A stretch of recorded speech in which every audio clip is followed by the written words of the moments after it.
And you're live. Okay, thank you. Good morning, good afternoon, good evening from wherever you are listening. Welcome to the first webinar in a webinar series. And this webinar is titled, Will Trump Blow the Venezuelan Government Out of Existence? This is being jointly hosted, organized by Orinoco Tribune, Venezuela Solidarity Campaign, and International Manifesto Group. Thanks a lot to all the speakers as well as all those who have joined to listen to this webinar. And we are hosting this in a context where, in a very serious situation in the Southern Caribbean with the US military escalation, unprecedented military escalation targeting Venezuela. So what began as a customary act of US aggression, increasing the bounty on President Nicolas Maduro's head to $50 million, quickly revealed its true purpose. It became a military aggression aimed at violently overthrowing the Bolivarian government of Venezuela. And this was compounded by the Venezuelan far right's smuggling of alarming quantities of explosives, detonators, ammunition, machine guns, grenades, and assorted war materiel into at least 5 key Venezuelan cities. The clear intention was to unleash a wave of armed violence to cause maximum disruption and destabilization. And the threatening deployment of a US war fleet comprising 8 warships, F-35 fighter jets, some 10,000 troops by now, and even a nuclear-powered submarine was ostensibly to halt drug smuggling, allegedly from Venezuela. In reality, the aim is to intervene and assist the Venezuelan far right's vision of bringing about the regime change in Venezuela. And since its deployment, the US fleet has destroyed 8 small boats, blatantly perpetrating crimes against humanity, and have taken at least 32 lives, if not more. The latest and most grave escalation of the military threat against Venezuela was Trump's executive order, which declared the United States to be in a formal state of armed conflict with Latin American drug cartels.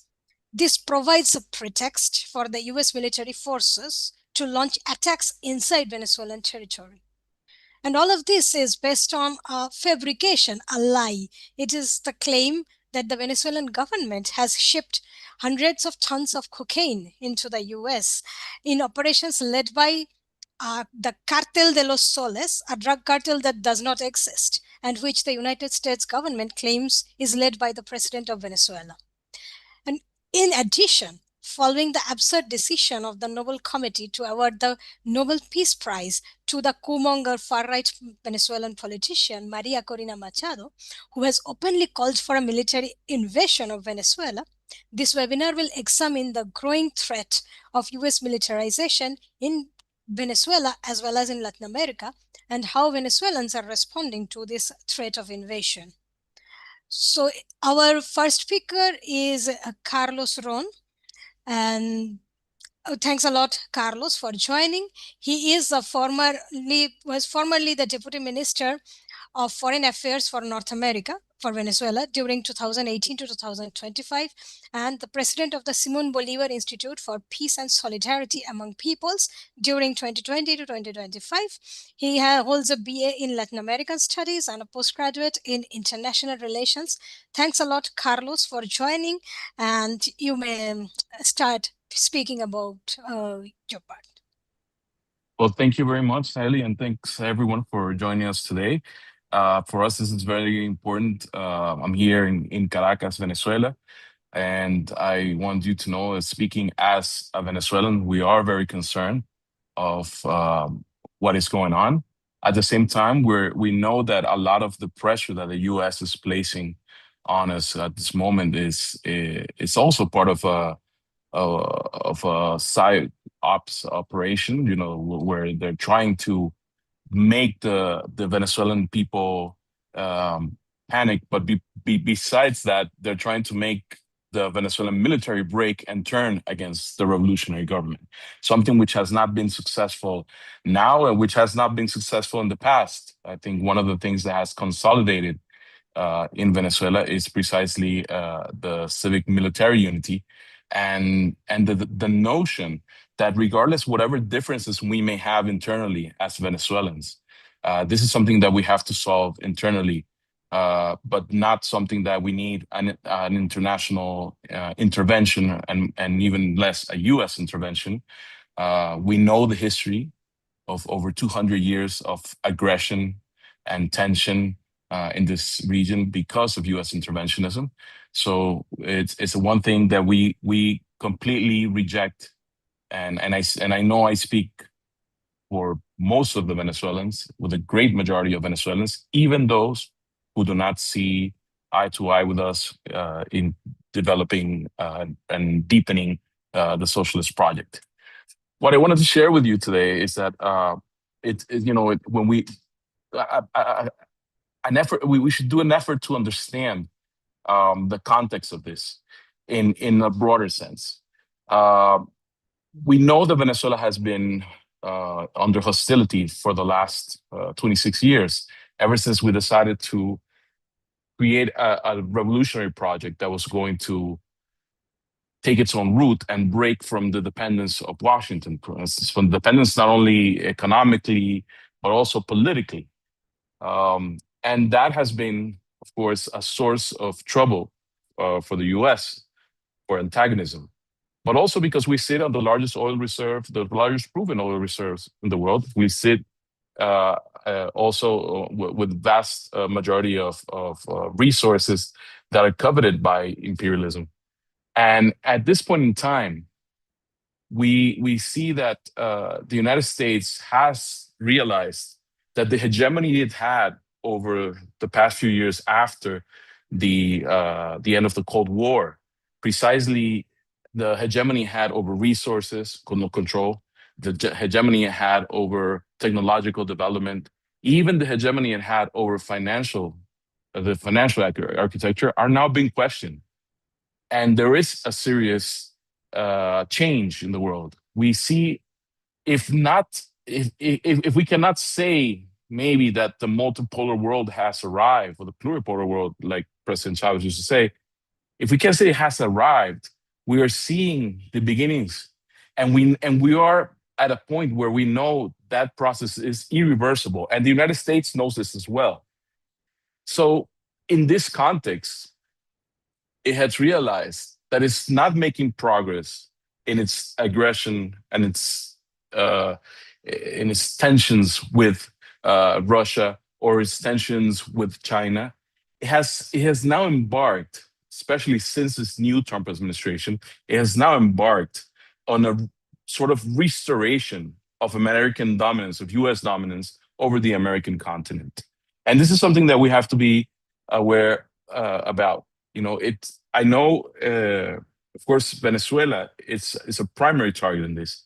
But if you look at all the actions that have taken place in the last several weeks or even months, you started with an attack uh, on Canada, saying that Canada should become the 51st state, an attack on Greenland's independence. You started with they started with uh, this interventionism, this direct interventionism that we can see in a place like Argentina, where President Trump openly says, "This is my candidate, and if you don't vote for this person, you are going to lose the aid that we're giving you." Or the fact that President Petro from Colombia was kicked out of the United States during the UN General Assembly, and now, because he stood up against this terrible aggression in the Caribbean, then he is now declared a terrorist as well and sanctioned as well. And you see the attempts of sanctioning President Lula in Brazil, or actually taking measures against Brazil, tariffs and sanctions against the judges, because they had hurt Bolsonaro, who was Trump's main ally in the country. Now, as he realizes that Bolsonaro is not, is going to go to prison, and doesn't serve him anymore as an ally.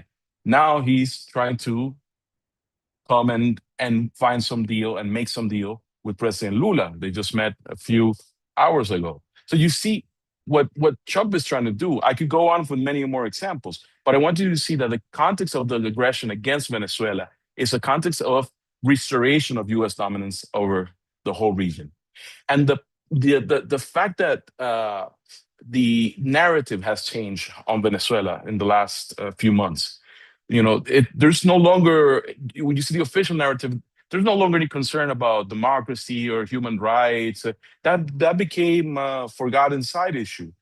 Now it's all about drugs because he has to sell this intervention to his base because there might be, we know there might be an escalation into a military intervention, something that most of his base has some way or another criticized or been against.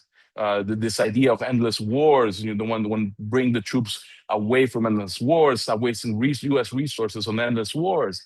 Well, now the only way you can justify the same imperialist type of aggression that has always been done under the Monroe Doctrine is by saying you're not fighting a government, you're fighting a criminal organization, you're fighting drugs, and when you fight drugs, then just as somehow is supposed to be some like an internal law enforcement agenda and not a regime change operation or not an imperialist agenda. We cannot be fooled by this. We have to understand that this is again the imperialist tactic. Venezuela is it's again the one country in the region besides Cuba and Nicaragua who have put a strong have made a strong stand against U.S. policy, which has not allowed pressure to cut away its ties to other countries around the world, which are ties that help and strengthen Venezuelan interests and Venezuelan relations, like China, like Russia, like Iran, and many others. Uh, Venezuela is not going to change its project. Venezuela is not going to change its model and give in to U.S. imperialism, and that's why it has to deploy all these actions. I think, friends, that it is important that we consider that also the extreme violation of international law, of human rights that is being taken place with these attacks and operations in the Caribbean. This is done without any form of consideration for laws, not only international laws, but also not U.S. laws. These have been executions of people in the Caribbean Sea.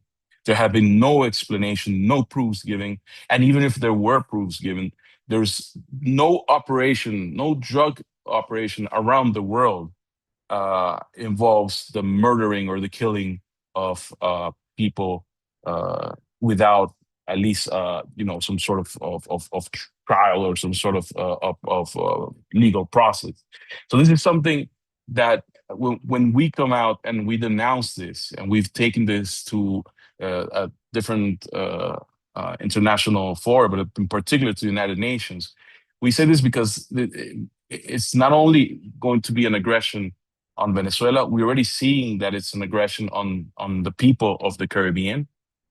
And the consequences of this escalating into another conflict are going to be consequences that are very unpredictable and dire for the rest of the region. I mean, if the U.S. is concerned about immigration, like it says, is its main concern of this administration, well, imagine what immigration is going to look like in the region if there is an open conflict, if this escalates into something different.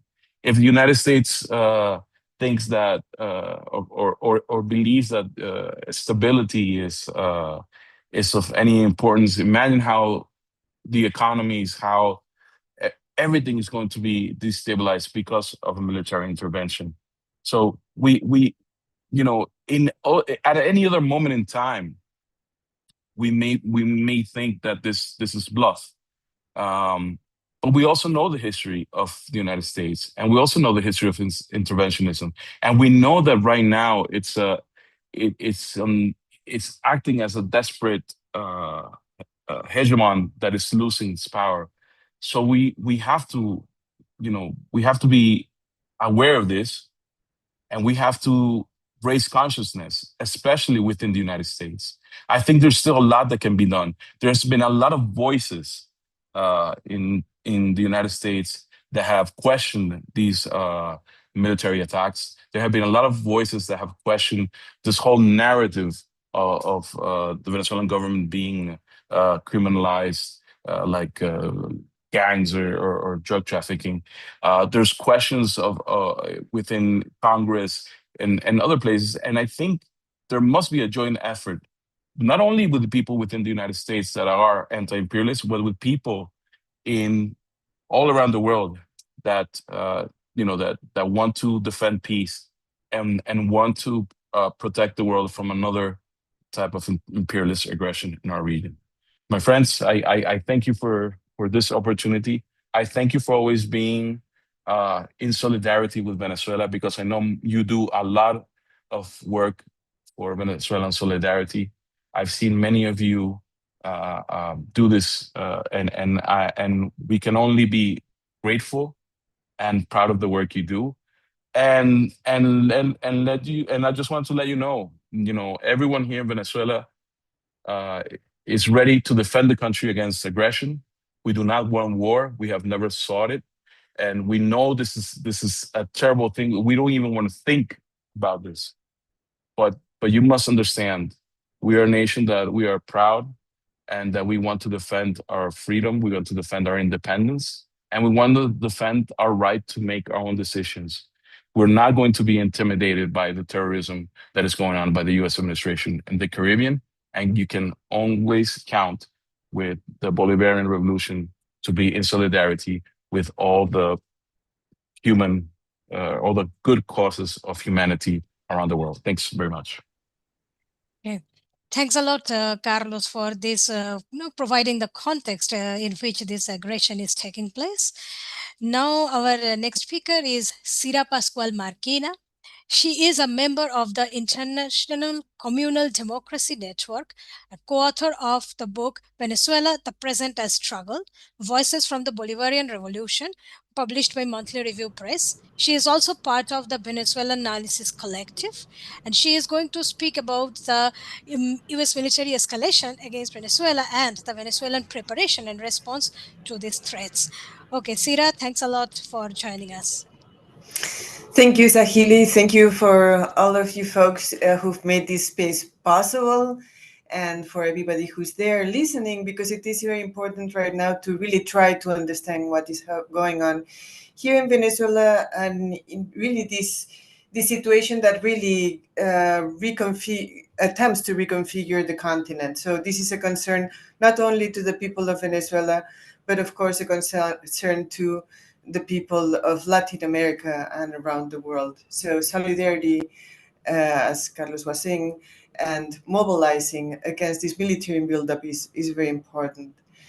So basically, I think that if we go to the facts, there's been specifically up to now 10 confirmed military strikes, 43 people killed, and the military buildup around the coast of Venezuela is actually very, very large. Most recently, we learned that the USS Gerald Ford, which has a capability for 75 aircraft, is moving in this direction. This is very recent news. And that the aircraft has 4,500 personnel in it. And this adds to what you were mentioning, Sahili. There are already 8 vessels. There's 1 nuclear submarine. And there is, of course, drum rattling from the White House constantly over the past 2 months, 3 months really, but actually since the beginning of the Bolivarian process.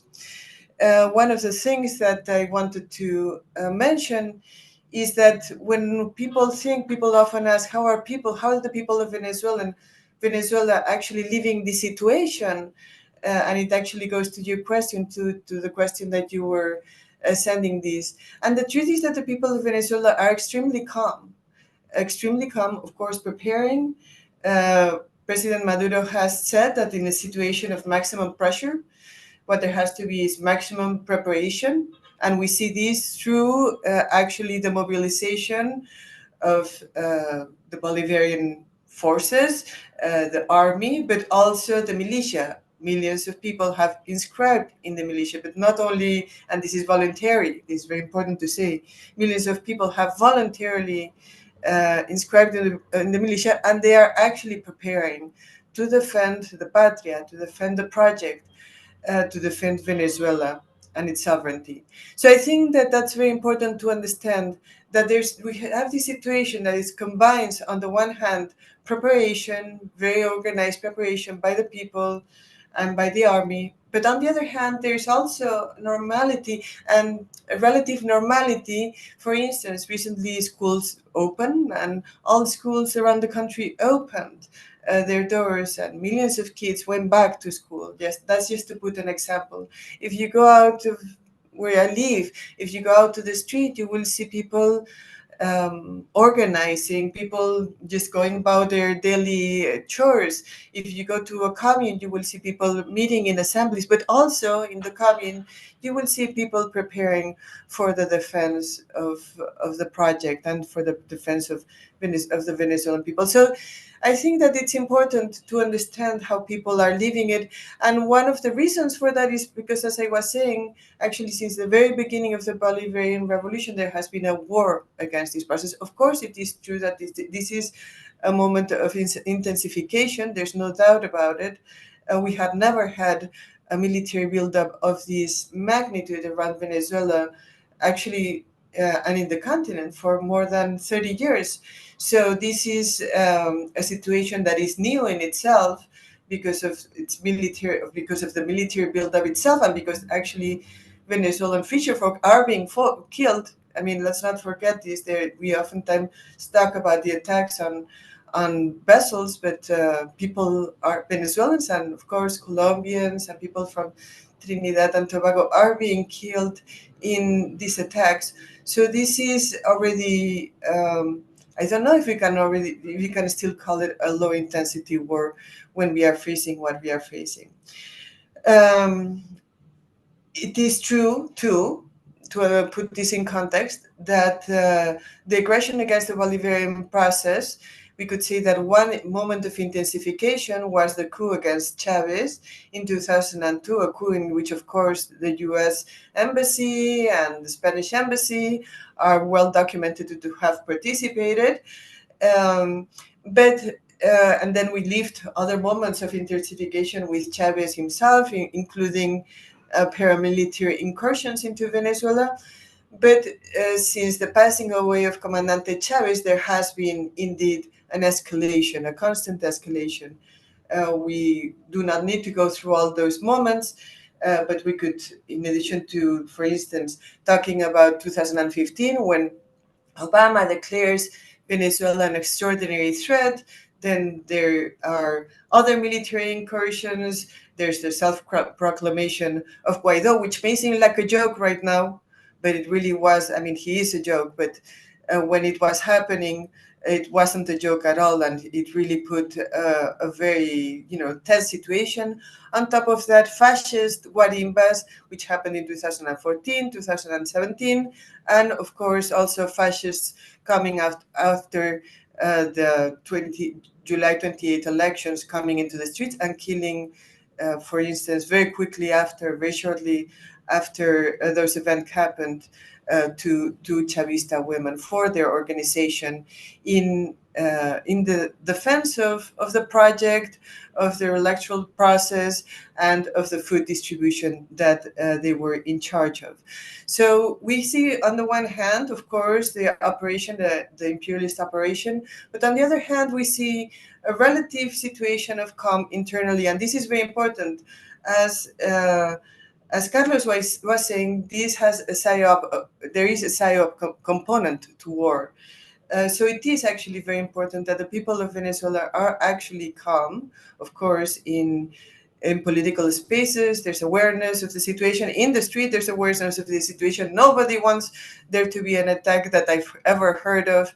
Like there might be some random person on social networks, and the person who was awarded a Nobel Peace Prize who actually wants a military attack on Venezuela. Quite absurd. But the 99.9 of Venezuelans do not want an attack. I think it's important to talk about why Venezuela is facing this siege, and it has been facing this siege for actually 25 years. There is, of course, one issue that Venezuela sits on the tremendous oil reserves, the largest oil reserves in the world. But so does Saudi Arabia sit on enormous oil reserves. And obviously, Saudi Arabia is not facing what Venezuela faces. So I think it's important to say this because it's often reduced to the issue that Venezuela has these tremendous oil reserves. But actually, I think that is, of course, one component. But of course, Venezuela and the people of Venezuela sit on these enormous oil reserves and has, since the beginning of the Bolivarian process, a sovereign project. A sovereign project by which the people of Venezuela and the Venezuelan state has control over the oil rent. This is very important. But then we have to add another element to that, which is what blooms in the Bolivarian process and what is blooming right now, which is a substantive democracy. Since the beginning of the Bolivarian process, democracia participativa y protagónica, participative and protagonic democracy have been at the core of this project. And that's super, super important. But over time, and as Chavez first in 2006 promotes the idea of 21st socialism, and then in 2009 promotes the pathway of the commune, there has been a new model developing. Of course, no model for socialism is new. We all learn from earlier experiences, both in the history of Venezuela and internationally, prior histories of socialism. But the communal project is Venezuela's roadmap to socialism, and it is profoundly arraigado, how could we say that? Profoundly tied, profoundly connected to a substantive democracy. So the people as a whole reorganizing their society through not only assembly-based spaces where people meet to decide how they are going to solve their day-to-day problems, which is super important, of course, and extraordinary in itself, but also because communes ought to have means of production, social means of production. So in a social means of production, basically the property does not belong to, of course, the bourgeoisie or to the state or to a co-op, but the property belongs to the community, to the commune. This means that in communes, we are already seeing the reorganization, the substantively democratic reorganization of society. It is quite unfair and contradictory that they say that this is not a democratic project when actually the most profoundly democratic experience of grassroots democracy and overall of transformation of the society is actually happening in Venezuela at all levels. Of course, when we talk about substantive democracy, about the reorganization of society, we are talking about the reorganization of society that happens, we could say, with contradictions, with difficulties. Some communes advance more and other communes advance less, and then some other commune will jump forward. And that's actually a very, very important to highlight. It would be I would be lying to you if we said that we live in a communalized society in Venezuela there already. But we are going in that direction. And that is very important to understand how the defense of this project is happening. It will happen, of course, with the government. It will happen with the armed forces, but it will happen with the people. Because there's a project here that is extraordinary, that reorganizes society, that is still being built, that we have a long way to go, but that is what really commits people to the defense of Venezuela, to the defense of the Bolivarian revolution. And that is also one of the reasons why the enemy is building up its military assets around Venezuela. So in terms of the international, and I think I'm probably going over time, so maybe Sahili may make a gesture to me if I have to round up. Okay. Yes, I Okay, do yes, have to please write it round. up. Yeah, yes, yes. Okay, so I because Ahili and the comrades asked me to talk a little bit about international solidarity, although Carlos also talked about it, but it is very important. International solidarity is very important. Actually, we are just coming off of an anti-imperialist congress here in Venezuela that brought together many Marxist and Marxist-Leninist organizations that was organized by the government, the Instituto Simón Bolívar, and an anti-imperialist platform. So there are exercises here. The MST has said that they are organizing brigades to the defense of Venezuela. There's a lot of internationally, we can see a lot of solidarity and actually very concrete expressions of solidarity. So that's very important. Of course, this has to be further organized. If there's a further attack on Venezuela, we will actually need people to really go onto the streets everywhere, but also prepare in whatever way they want, and understand that this is a project that deserves to be defended because it's profoundly democratic and because the people are building a new alternative here on the ground. And yeah, so defend it for all those reasons. And thank you. I'm sorry if I went on too long. I'm looking forward to hearing my other comrades. Okay. Thanks a lot, Sira, for describing how the entire society and the entire Venezuelan society, including and even and especially the grassroots, are preparing for or not just preparing, but are already defending their projects through any means possible. So thanks a lot, really, that sets the context even more. Now, our next speaker is Maria Paez Victor. She is a sociologist born in Venezuela and educated in Caracas, New York, Mexico City, England, and Canada. For several years, she taught the sociology of health and medicine, as well as health and environmental policies at the University of Toronto. She has national and international experience in policy analysis and impact assessment with expertise in the areas of health, environment, and energy. Today, she will speak about this lie that the United States has created in order to invade or create manufacture consent to invade Venezuela, which is the Venezuelan narco state. Welcome, Maria, and you can begin. Thank you very much. Thank you very much for inviting me with these wonderful speakers that you have here. Well, the first thing I want to say is that it is not a small thing that the international laws are being trashed by this awful military exhibition of the United States. We're talking about not only the Charter of the UN, Articles 1, Articles 2, we're talking about CELAC, who declared the whole area, the whole of Latin America, a peace zone. You were talking about the UN Convention of the Seas, which is really important, Article 111, which means that what they are doing right now, according to this convention, is simply homicide, intentional homicide. And then, of course, the Rome of the Rome Statute. Now, why do I say this is important? Because all of a sudden, the countries of, especially of the Caribbean, are quite united, with the exception of Trinidad, of course, because they see that they are also being threatened by this. And so we have quite a lot of solidarity there.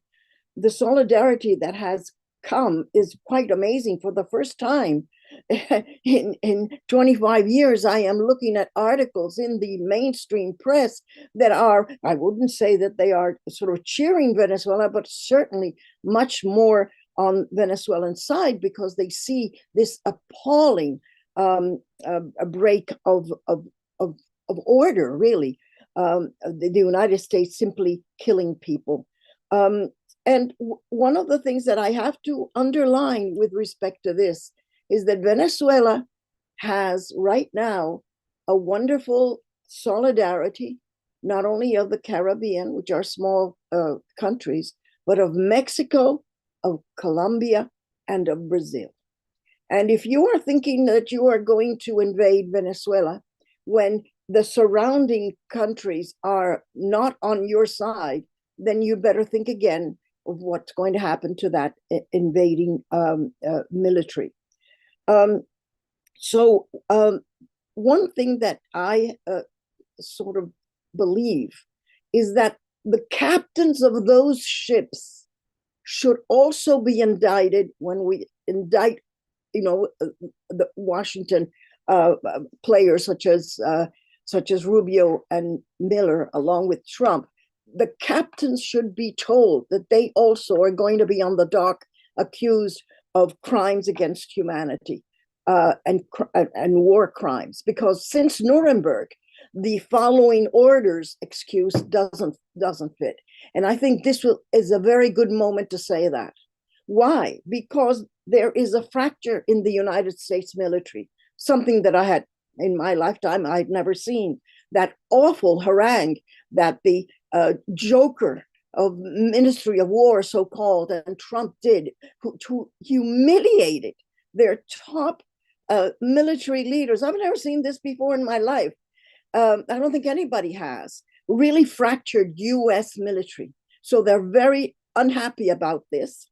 They're very unhappy because out of the mouth of Trump, it said, you, the military, the US military, are going to be used against the citizens of the United States. In fact, you can use the Democratic run cities as a military exercise. Go in there and kill people and train your people with this. This went down like a lead balloon in the United States. And to put this to the end, or I would say to the beginning, the top commander of the of all of these ships, which was Admiral Halsey, resigned. And he shouldn't have resigned. He should have been there for 4 years. And this was a clear message that he was not happy of using these tremendous missiles to kill poor, unarmed civilians in little boats with outboard motors, a little bit bigger than canoes. This is outrageous. So this is a moment of quite fragility for the United States with respect to its military. Now compare that to the Venezuelan military. The Venezuelan Bolivarian military is, when they march on the streets, they are adored, flowers thrown at them, and vivas. Why? Because they know that they took that oath, that Bolivar, saying, our arms will never be against our own people. So I think it was Sira that mentioned, and also Carlos, this unity of the civilians with the military is very strong in Venezuela. And in a matter of 2 days, as soon as this threat came, the militia went from 5 million to 8 million. This is extraordinary.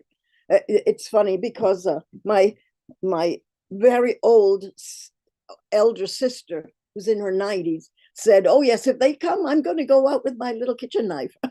So people are aware of this threat, but at the same time, they are calm, like Sira has said.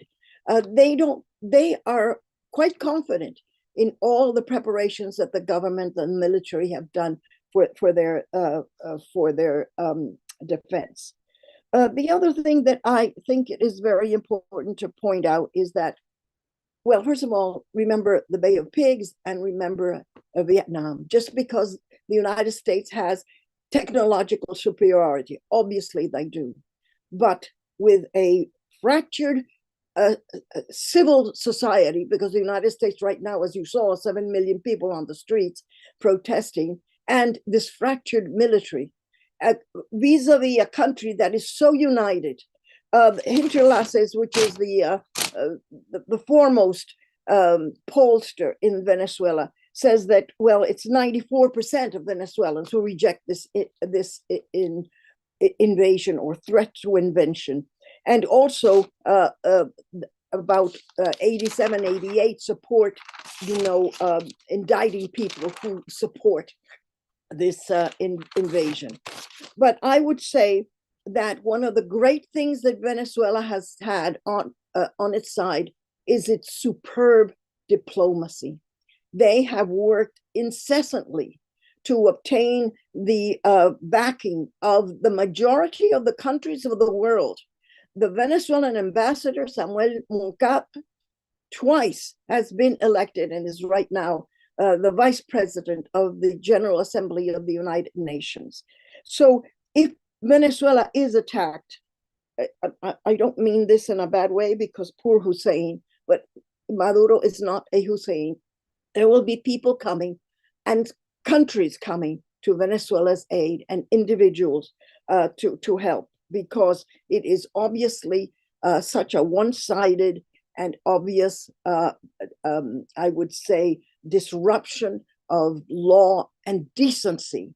Because as one poor Trinidadian who's saying, look, that they had killed his grandson, I think it was, he said, they're killing poor people with missiles. And this is what they're doing. This is what the United States is doing. And I hope they will be indicted as criminals, as war criminals. But the most thing I would like to say is that Venezuela is not alone, that there are many, that it is surrounded right now. Even Lula, who comes and goes, has offered yesterday to mediate with Trump and Venezuela. I think that would be a very good thing. And the one last thing I would like to say, that I'm very sorry. I live in Canada. We have a government that is also fighting Trump, because Trump has wanted to overtake Canada. And yet Canada does not look at Latin America. It is looking towards every place else in the world, towards Europe and Asia. And the only thing that is looking towards is some trade, some commercial deal with Mexico. But it is just as it feels for the first time that Canadian sovereignty is being threatened by the United States. Canada has not taken any action to realize that Venezuela's sovereignty is also being very much more even than Canada, being threatened by the United States. And I think that Canada needs to look towards its own hemisphere and not have a blind eye to what is happening in South America. Unfortunately, the foreign policy of Canada it revolves too much around self-interest and trade, and is not looking further as to the political and the cultural and the humane issues that are involved. I would also say that I think that what has to be done is a great defense of international law, because without it, this is the law of the jungle, the law of whoever has the biggest ship and the biggest cannon. And this is, I think, what has brought a lot of people on the side of Venezuela, people that before had not even thought of this. I salute the Venezuelan government, the Venezuelan military, the Venezuelan militias, because they have not faltered. They have not taken one step back. They have said, we will defend our land. And that courage and that organization that they have shown is tremendous. Also, as a Venezuelan, I thank China and Russia and Iran, and especially Colombia and Mexico and Brazil for their solidarity in these dire moments. And thank you all for your solidarity, which means so much to all of us. Thank you, Maria, for this about a lot of things about the military, and from both sides, not just the US, but also from the Venezuelan side as well as the international brigades. What Sira also mentioned, and some person was mentioning in the comments, yes, the Brazil's landless workers movement is organizing an international brigade, and I suppose there is a talk of international brigade going on in many places. Let's see what comes of that. But the solidarity itself is very important. Okay, before we go to the next speaker, I would just like to remind everyone that there will be a question and answer session after all the speakers have finished their parts. So please remain with us, and also you can put your questions in the chat as well as after all these things are done in the question and answer session. You can also raise your hands, and we are going to check your questions. Okay, so our next speaker is Francisco Dominguez. He is a former refugee from Chile during the Pinochet dictatorship in the UK, and he is currently the head of the Center for Brazilian and Latin American Studies at Middlesex University, London, in the UK. He is going to talk about the Venezuelan far right's connection with narco trafficking and the terrorist agenda of the far right in Venezuela and how it ties up to the US policy of regime change. Francisco, welcome and thanks a lot for joining us. Thank you, Zaheli. I think we should explain that I'm replacing Diego Siqueira because he couldn't make it. I'm also, apart from being an academic, which pays the bills, I'm the National Secretary of the Venezuela Solidarity Campaign in the UK. And, that capacity is the one that suits me best.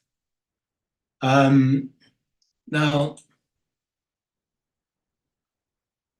I want to start by doing a brief introduction and then come back to that central point at the end after I discuss the key theme that I have to deal with.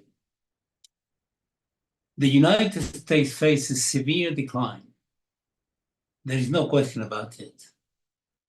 I don't have the time to go through the details, but the level of public debt of the United States is frightening. It's just gone up to 38 trillion, and the GDP of the United States, 30 trillion. The performance of the economy is in the region of 1 to 2% per year, and now with Trump is contracting. And many countries in the world, by looking for cooperation with China through BRICS, the Shanghai Cooperation Organization, and the initiative for the Belt and Road Initiative, they are engaged in what is known as de-dollarization. That is to say, many of them are actually trading in currencies which are not the dollar. And this has weakened the dollar as a weapon. And there is more. The infrastructure of the United States is sort of crumbling away, and the levels of trade deficit and military expenditure at the same time of the United States are 1 trillion per year. And the United States has lost the A++ ranking that it used to have with the bonds, treasury bonds. So it cannot really go for increasing the debt as it used to do. In other words, the United States is messed up. I wanted to use a different expression, but I keep that one rather. So the United States has drawn the conclusion that its imperial supremacy in the world is under threat by what we know as multipolarity. And the United States is trying to stop multipolarity by waging war. This is where Venezuela fits in. It seems to be easy, it's nearby, it's got significant amount of resources, particularly the largest reserves of oil. So this is really the context. So what the United States from 1999 decided to do was to actually build for itself a proxy inside Venezuela. That's where the discussion about the position comes in. If you were to compare the frustration of the United States with Cuba and their ability to cause damage, a lot of it, to Venezuela all the time for 25 years, then the frustration is that the opposition to Cuba is in Miami, not in Cuba itself. And that is the result of the specificity of the nature of and the way that the Cuban Revolution happened. So from the very beginning, the United States began to disperse huge amount of resources to the key political parties of Venezuela, the key right-wing political parties, the historical ones, ADECO, I suppose everybody knows this name. If you don't, I'm sorry. ADECO, COPEI, Primero Justicia, Un Nuevo Tiempo, and later on, Voluntad Popular, and finally Vente Venezuela, which is the political party of Maria Corina Machado. Just to give you an idea, between 2002 and 2012, the United States disbursed $120 million to support them. It supported everything around them, newspapers, television channels,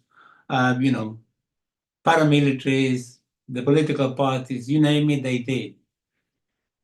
In 2012, the GDP of Venezuela was 389 billion, and the GDP of the United States was 16 trillion.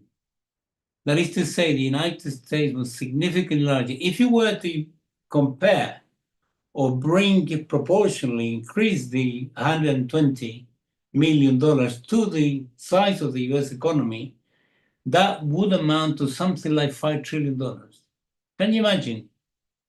An external power financing internal forces in the United States to the tune of 5 trillion.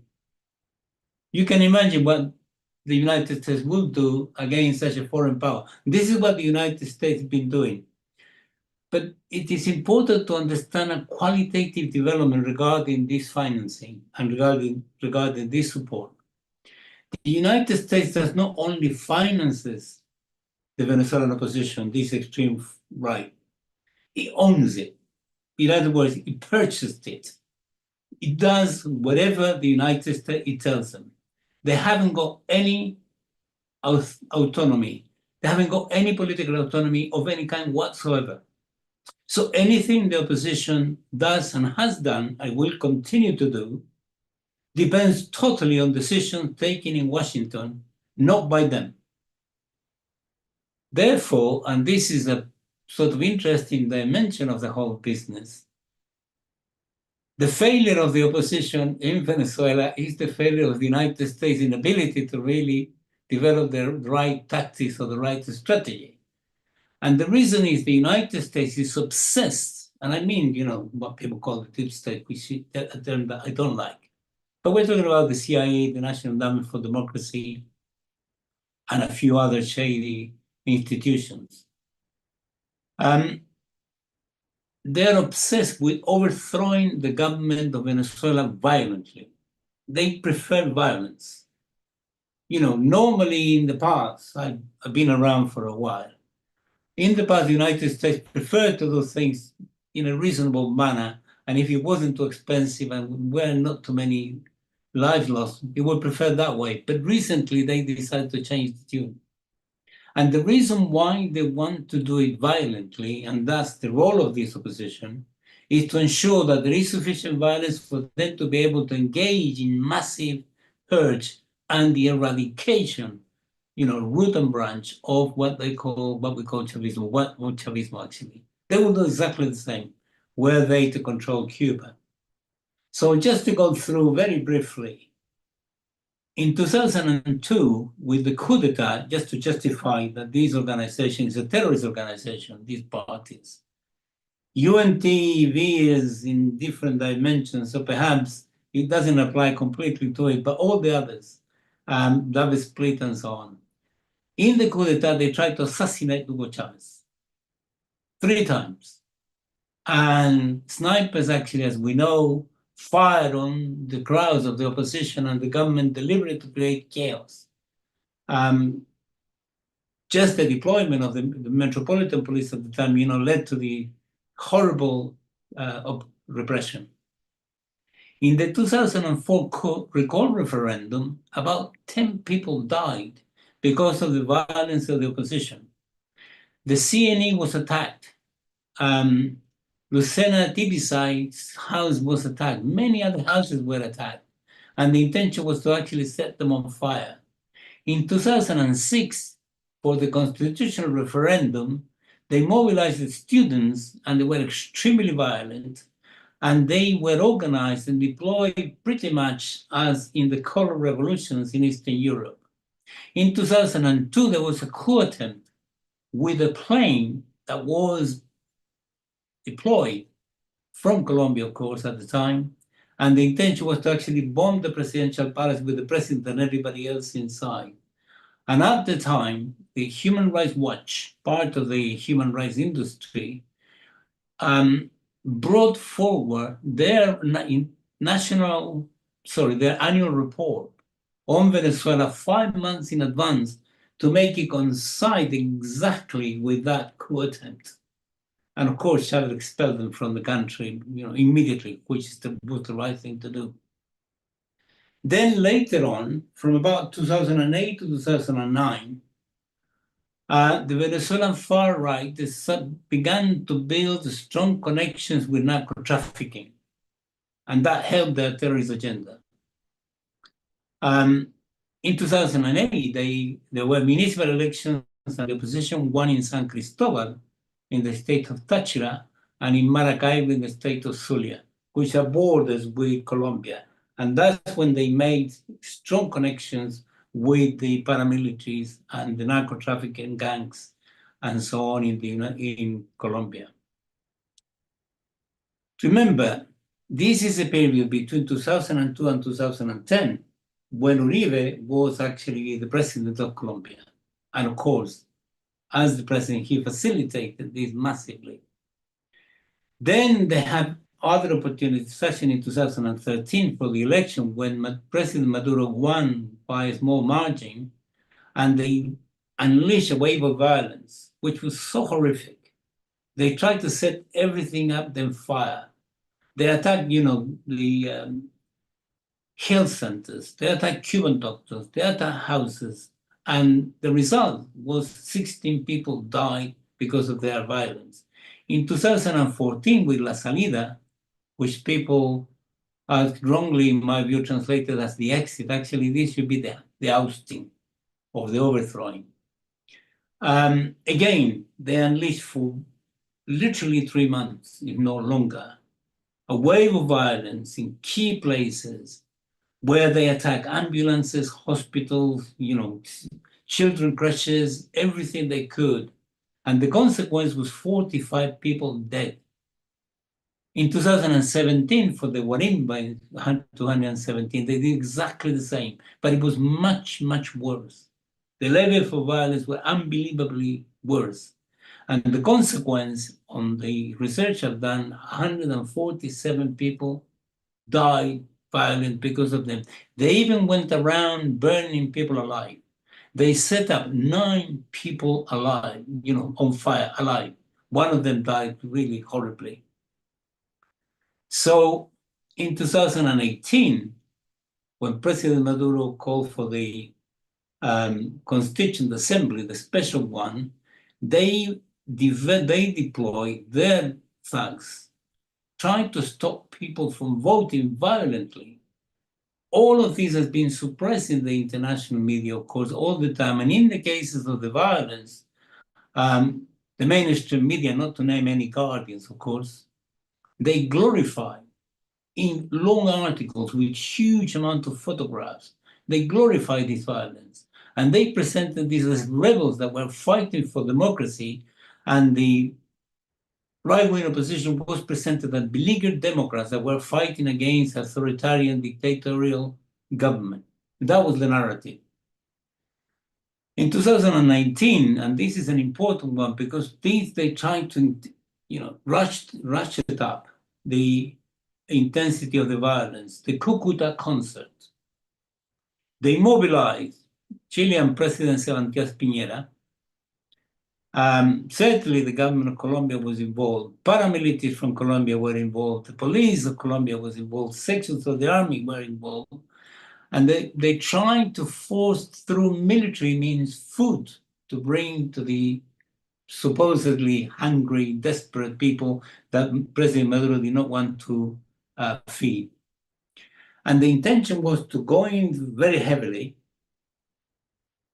break through, bring in military forces, occupy one town, make as a beachhead, and then call in a provisional government.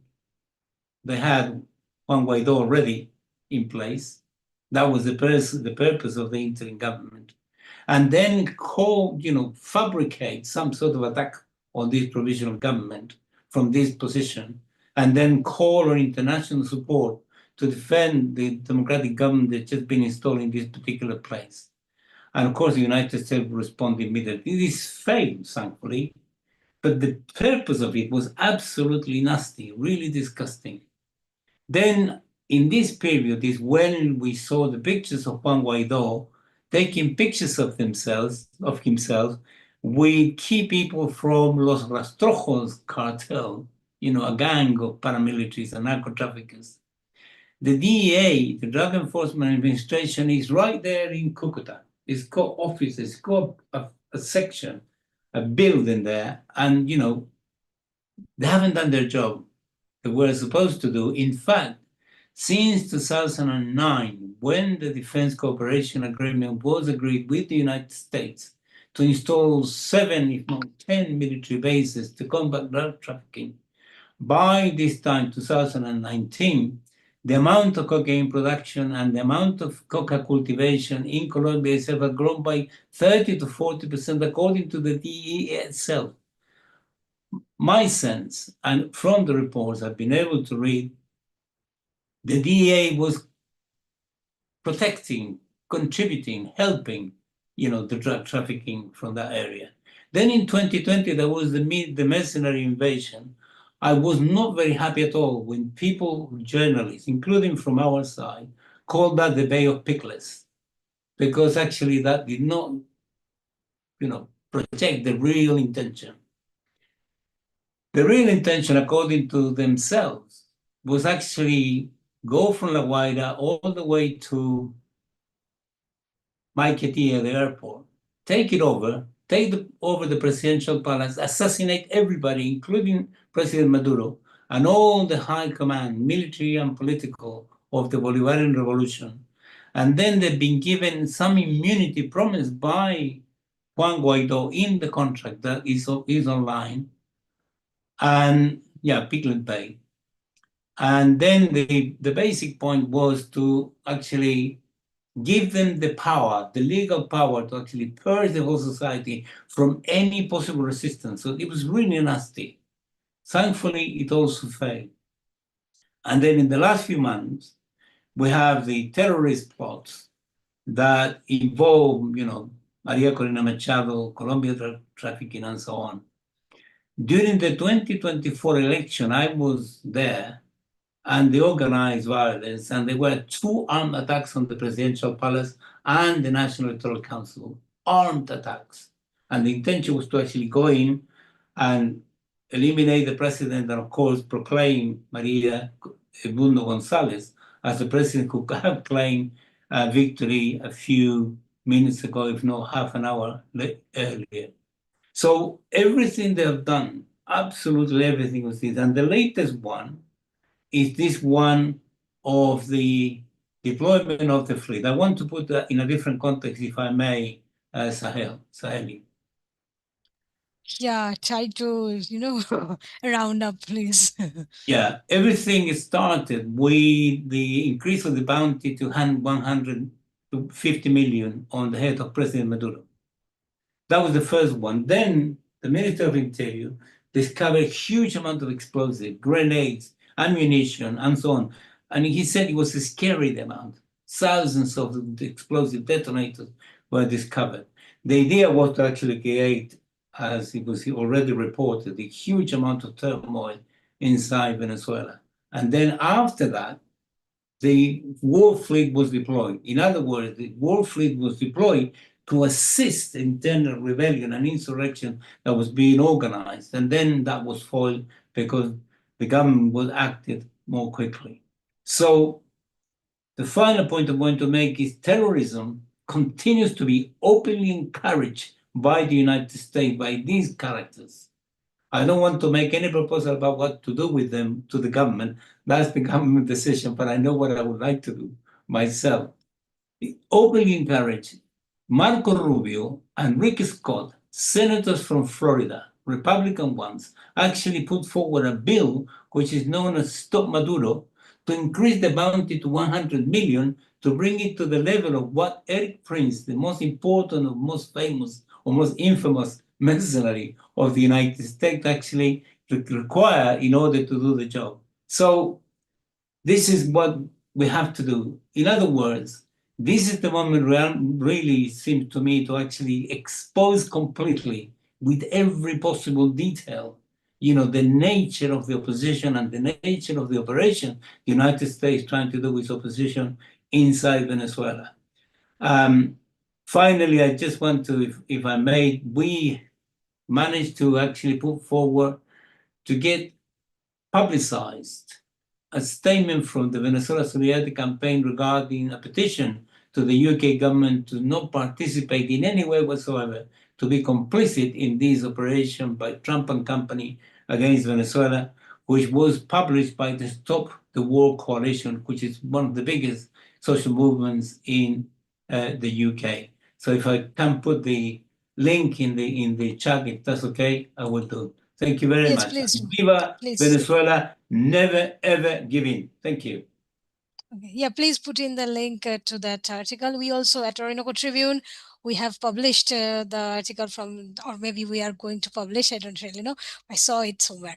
Anyway, so please put in the link so that more people can read it and spread it everywhere. And thanks a lot, Francisco, for all.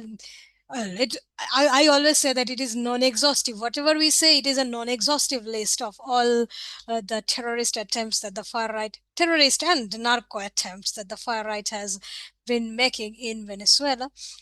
So thanks a lot for all the details.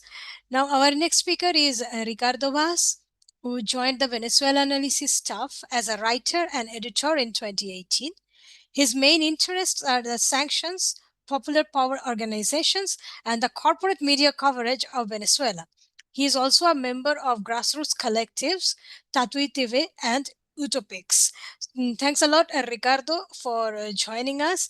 And Ricardo will be talking about one of the issues that has not been covered a lot in this regard in the escalation, military escalation, but that is definitely a part, which is the territorial dispute that Venezuela has with Guyana and the way this is being weaponized by the United States. Welcome, Ricardo.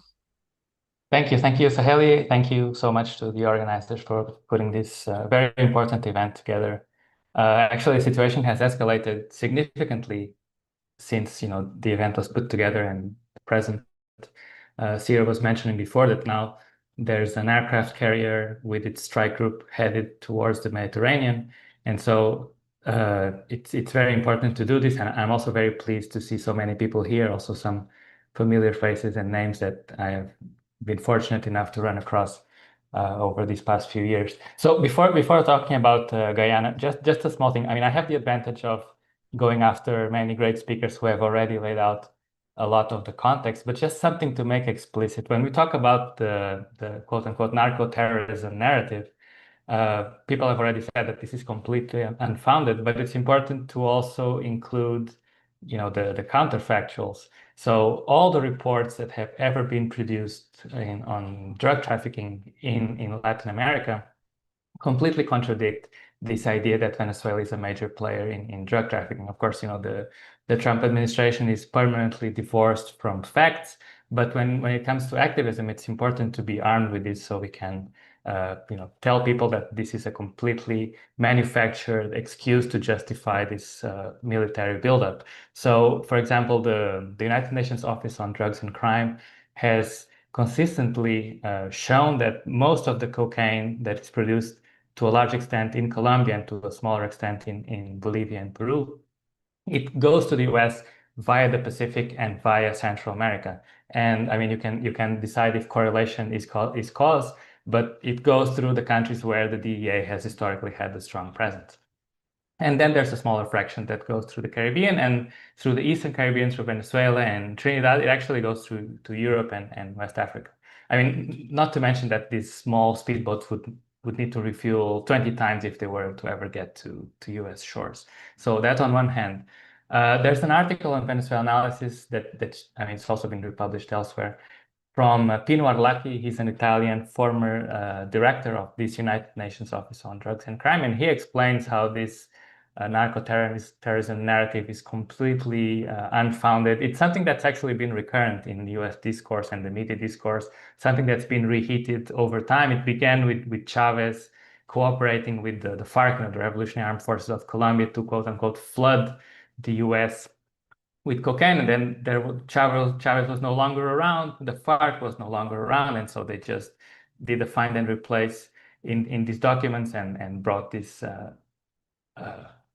absurd bounties on Maduro and other Venezuelan high-ranking leaders. And even the DEA, the US DEA, if you want to take it from the imperial horse's mouth, if you go to the 2024 DEA annual report on drugs, you can search and the word Venezuela does not even appear. So this is something that Carlos was mentioning in the beginning, that for years we had these regime change efforts hinging on this idea of bringing freedom and democracy. And then Rubio and the neocons realized that this was not going to convince Trump, and so they manufactured this whole narco-terrorism narrative, which is what we're seeing now. And it's important to understand. Of course, it's unfounded, but it's important to have the data to strike back. So on to the topic that I was asked to talk about, the Guyana flank in terms of the imperialist aggression against Venezuela. This also ties to something that other speakers have said, which is that these attacks have not begun now. The Venezuelan revolution has been under attack almost from day one. And in the case of Guyana, just to make a very long story short, this is a 200-year-old border dispute concerning the so-called Essequibo Strip, which, when Venezuela gained independence, it was part of the Spanish dominions, and thus even the United Kingdom at the time, which had the dominions to the east, recognized it. But then, as it expanded, it started to find gold, and it began encroaching further and further into this Venezuelan territory. We're talking about the late 19th century. There was a dispute. The United States actually intervened under the Monroe Doctrine. And then in the late 19th century, there was an arbitration tribunal, which was later proven to be rigged, which assigned this big chunk of territory to the United Kingdom. And then when Guyana became independent, it inherited the Essequibo Strip. And then later, this issue was brought up again, and there was what is the most important document, which is the 1966 Geneva Agreement, which established that the newly independent Guyana and Venezuela would reach some kind of amicable, I'm paraphrasing, some kind of amicable settlement for this border dispute. And this was largely dormant, including in times of better relations in the beginning of the century, until these massive discoveries of oil starting from 2015, and which ExxonMobil has kind of imposed a retroactive revenge for having its assets rightfully nationalized by the Chavez government by going head first and extracting all this oil wealth on the shores, on the maritime waters of the Essequibo. So this flank has been growingly active, and unsurprisingly, the United States has gone in fully on the side of Guyana and saying, this is Guyanese territory, and we are going to defend Guyana from any aggression from Venezuela, which has never really been on the cards. And using that excuse, there has been a larger military buildup in Guyana, joint military exercises. The Venezuelan government has repeatedly denounced that there are either US bases already in Guyana or plans to build them. We have to understand that the concept of a US base has become much looser as time goes on. There are these very mobile bases that they call lily pads. There may be local bases that house US assets. So, we can be fairly certain that there are US military assets in Guyana, even if there isn't some military base with the US flag that you can see from a satellite. And so this has consistently been an escalation, and with this simmering idea that if necessary, the US can try to stoke a kind of a proxy conflict using Guyana to attack Venezuela. As for the legal resolution of the dispute itself, right now there is a process going on in the International Court of Justice, which has been very long and protracted, with Guyana asking the court to enforce this 1899 arbitration ruling that assigns the territory to Guyana. And Venezuela has participated, and it has presented its evidence of sovereignty over the territory, but has at the same time said that it does not recognize ICJ jurisdiction to settle this issue. And the court is going to review documentation early next year. It may come to a resolution later.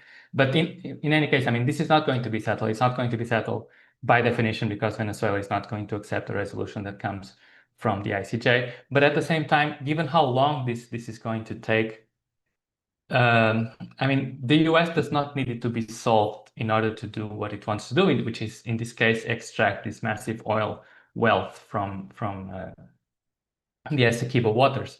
It might very well be, I mean, there are estimations that the reserves are going to be depleted quite quickly, that by the time there is any kind of ruling, ExxonMobil will have extracted all the wealth that it requires, and it no longer becomes useful. But the Essequibo issue has been part of growing efforts to attack Venezuela on multiple fronts. I mean, again, we have to understand that this does not begin with Trump.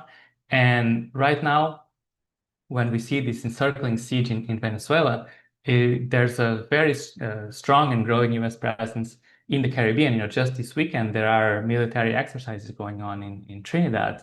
A few months ago, there was a renewal of a joint military agreement between the US and Trinidad, which was already in place. But the new one had the very specific and dangerous characteristic that it's open-ended. So it's not something that can be automatically activated. In theory, the Trinidadian government would have to authorize, the use of its territory for a war. In this case, I mean, very specific against Venezuela. But this is an open-ended agreement, which is kind of a different precedent. Also, we saw U.S. pressuring Grenada to install radars and personnel and equipment in that island. The Grenadians, I mean, there have been very strong opposition, and they have tried to stall it on bureaucratic means. There was also a visit to Antigua, and the Antigua and Barbuda Prime Minister said, that the country had no interest in hosting U.S. military assets. But the Guyana issue has been used over time to solve these divisions in the Caribbean community. And this ties to something else. I mean, if we recall, when there was the Lima Group, the unfortunate Lima Group that was created solely for the purpose of trying to overthrow the government in Venezuela, one of the consistent efforts was to use the OAS Charter against Venezuela. And there were, I mean, before Venezuela said, the OAS is the quote-unquote Ministry of Colonies, we're not going to stay here and left. But there were these successive votes in the OAS, which were consistently blocked by Caribbean countries, by their, by and large, abstention and opposing these efforts. And these responded to, what Maria was saying before, very successful and very positive diplomatic efforts from Venezuela in terms of not just thinking about itself, but thinking about regional integration and freeing the region from the yoke of US imperialism. And one of the key programs for this was Petrocaribe. Petrocaribe, I mean, it has been much maligned as giving away oil, and it wasn't anything like that. It was providing these small Caribbean islands with oil and fuel, not for free, but at very favorable conditions, not just for their own development, but also to free them from the pressure of having to secure these resources from the United States. And then, when we see, beginning 2015, but escalating from 2017, US sanctions, especially against the Venezuelan oil industry, this completely torpedoed Petrocaribe. And, Venezuela was unable to continue the program, which again left these countries much more vulnerable to US pressure, on the economic side, and we've seen recently from a military perspective. So the Guyana flank is simmering. It doesn't look like the US is going to need any kind of proxy excuse right now. I mean, they're very blatantly built on this false narco-terrorism narrative that they're going to intervene directly. There was also, possibility which exists of using, Guyanese territory as a platform for a land invasion. I mean, geographically and from looking at the conditions, I don't think it's very likely. This is very dense jungle territory. It's very far from the most important points of interest, which are, the capital and surrounding areas. But of course, I mean, it might be another stage in this U.S. escalation against Venezuela if it does need another excuse. Which, I mean, given how easily the U.S. manufactures these reasons for the military buildup, I'm not sure that's necessarily on the cards. So, I mean, just to summarize, the Guyana flank has been used, over time to, weaken Venezuela, to deprive it of these resources, which are massive and very lucrative, and having one of the main U.S. corporations profit from them, but also to break this. It was never, let's say, a monolithic unit in the Caribbean community, but there was a very strong feeling of looking towards regional integration and opposing, the consistent U.S. influence in the region. This has been weakened over time through multiple fronts. The diplomatic front, the Guyanese effort, and also the long-term and direct and indirect consequences of sanctions. And now we are seeing a more direct approach of directly installing military assets in Caribbean islands as part of this present buildup and aggression against Venezuela. So yeah, I'll leave it at that. Thank you. Okay. Thanks a lot, Ricardo, for not just sticking to the Guyana flank, because it has not been that important really in this military escalation. As you said, the US is blatantly doing it. It does not need a proxy. Although Guyana might just lend itself to that, just as Trinidad is also trying to lend its territory to the US to act as a beachhead against Venezuela. All the Trinidadians have been killed by the attacks on the boats. So thanks a lot, Ricardo. Now we are going to our last and final speaker, who is Jesus Rodriguez Espinosa. He is an expert in international relations, in Venezuelan politics and communication. He served for several years as the Consul General of Venezuela in Chicago. He was one of the founder members of the media outlet Aporrea, and is a founder editor. He is the founder and editor of the Venezuelan anti-imperialist news outlet Orinoco Tribune, which is one of the organizers of today's events. So Jesus, welcome of course, we are here. So you will be talking about the Latin American far right support, not of Venezuela, but the far right in the other countries of Latin America, their support for Trump's aggression, as well as the regional and international solidarity to Venezuela. Thank you, Saheli. Thank you, everyone. Thank you, all the compas that are joining us in this very important webinar under the current circumstances. So before jumping into the task that was assigned to me, I want to round out a few ideas that were already mentioned by the previous panelists, but I believe that it's important to round it up a little bit. One of those ideas is the geopolitical context of this development. And it's important what Carlos said about this being a part of this new geopolitical war situation with the decline of the US and the rising of the global South and the BRICS and other countries in the world scene. So in that context, I believe that is important to somehow I categorize the geopolitical situation of Venezuela like in three levels. The first level is, that one, the context of the contradictions and the fight between the US that wants to keep its dominance over what it considers its, back how do you say that, the backyard of the US, Latin America, and the resurgence or the rising of China or even Russia and other countries in the world scene. So we have to analyze what is happening right now in that context.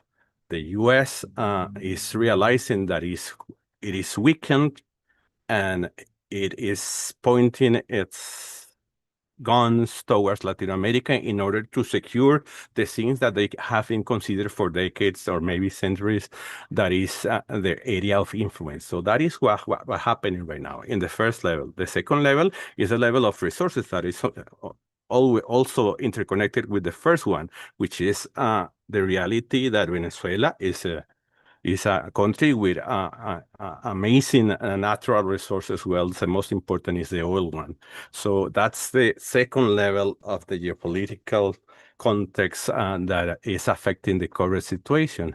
And the third level, the way I see it, is the level that I call it the level of the bad example, which means, between quotations, of course, which is like the bad example of being anti-imperialist country in Latin America within this context. So we have Cuba, we have Nicaragua, we have Venezuela, countries that have been always being anti-imperialist. And of course, that's not a good thing if you see it from the side of, imperialist US.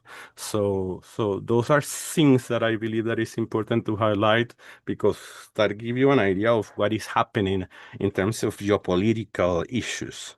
The other thing that I wanted to highlight is that and the previous speakers also mentioned it, but I believe that it's important to say that the military in Venezuela has been acting very responsibly in the face of this aggression, and we have been having all these military drills, of these military trainings, of these integration exercises between military, militia, and the communes, and those things has been happening without creating this sense of alarm or panic among the Venezuelan population, and I believe that that's something that has to be recognized to the leadership of the Venezuelan military and the Venezuelan government and the Bolivarian revolution. So that's something that is important, and also it's important to say that amid the negative sides of this aggression, of this situation,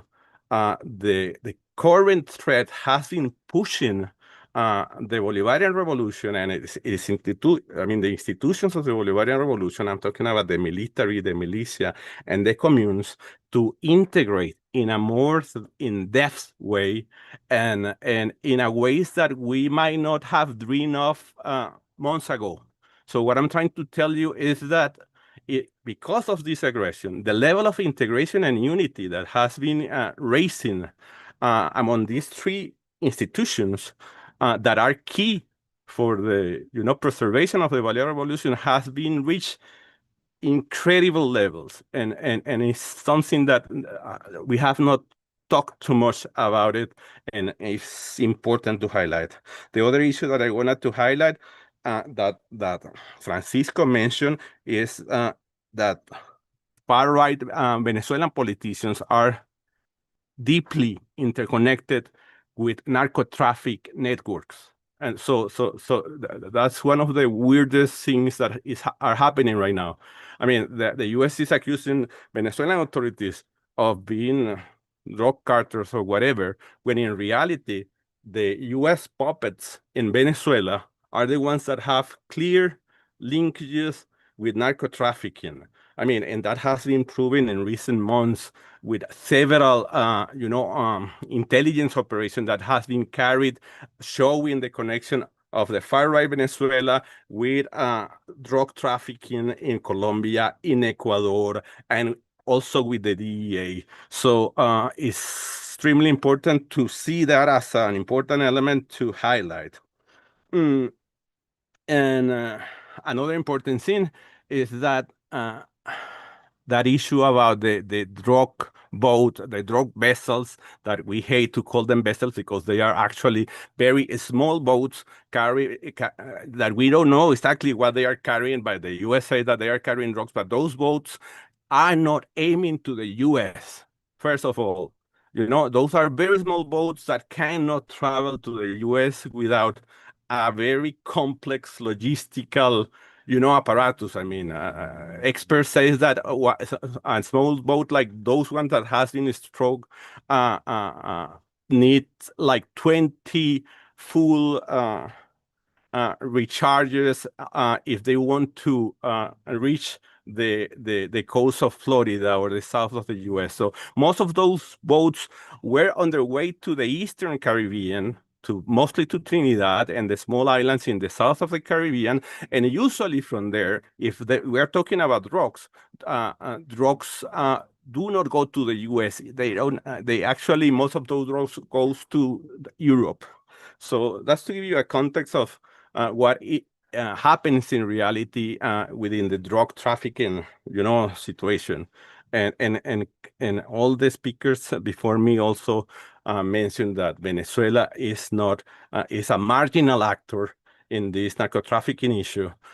Only experts say that only 5% of the drug that is not produced in Venezuela, because Venezuela has been declared a territory free of drug crops, passes, the Colombian cocaine passes through Venezuela to the north. Only 5% of that cocaine passes through Venezuela. So it's a very marginal actor, and that's why the narrative of the U.S.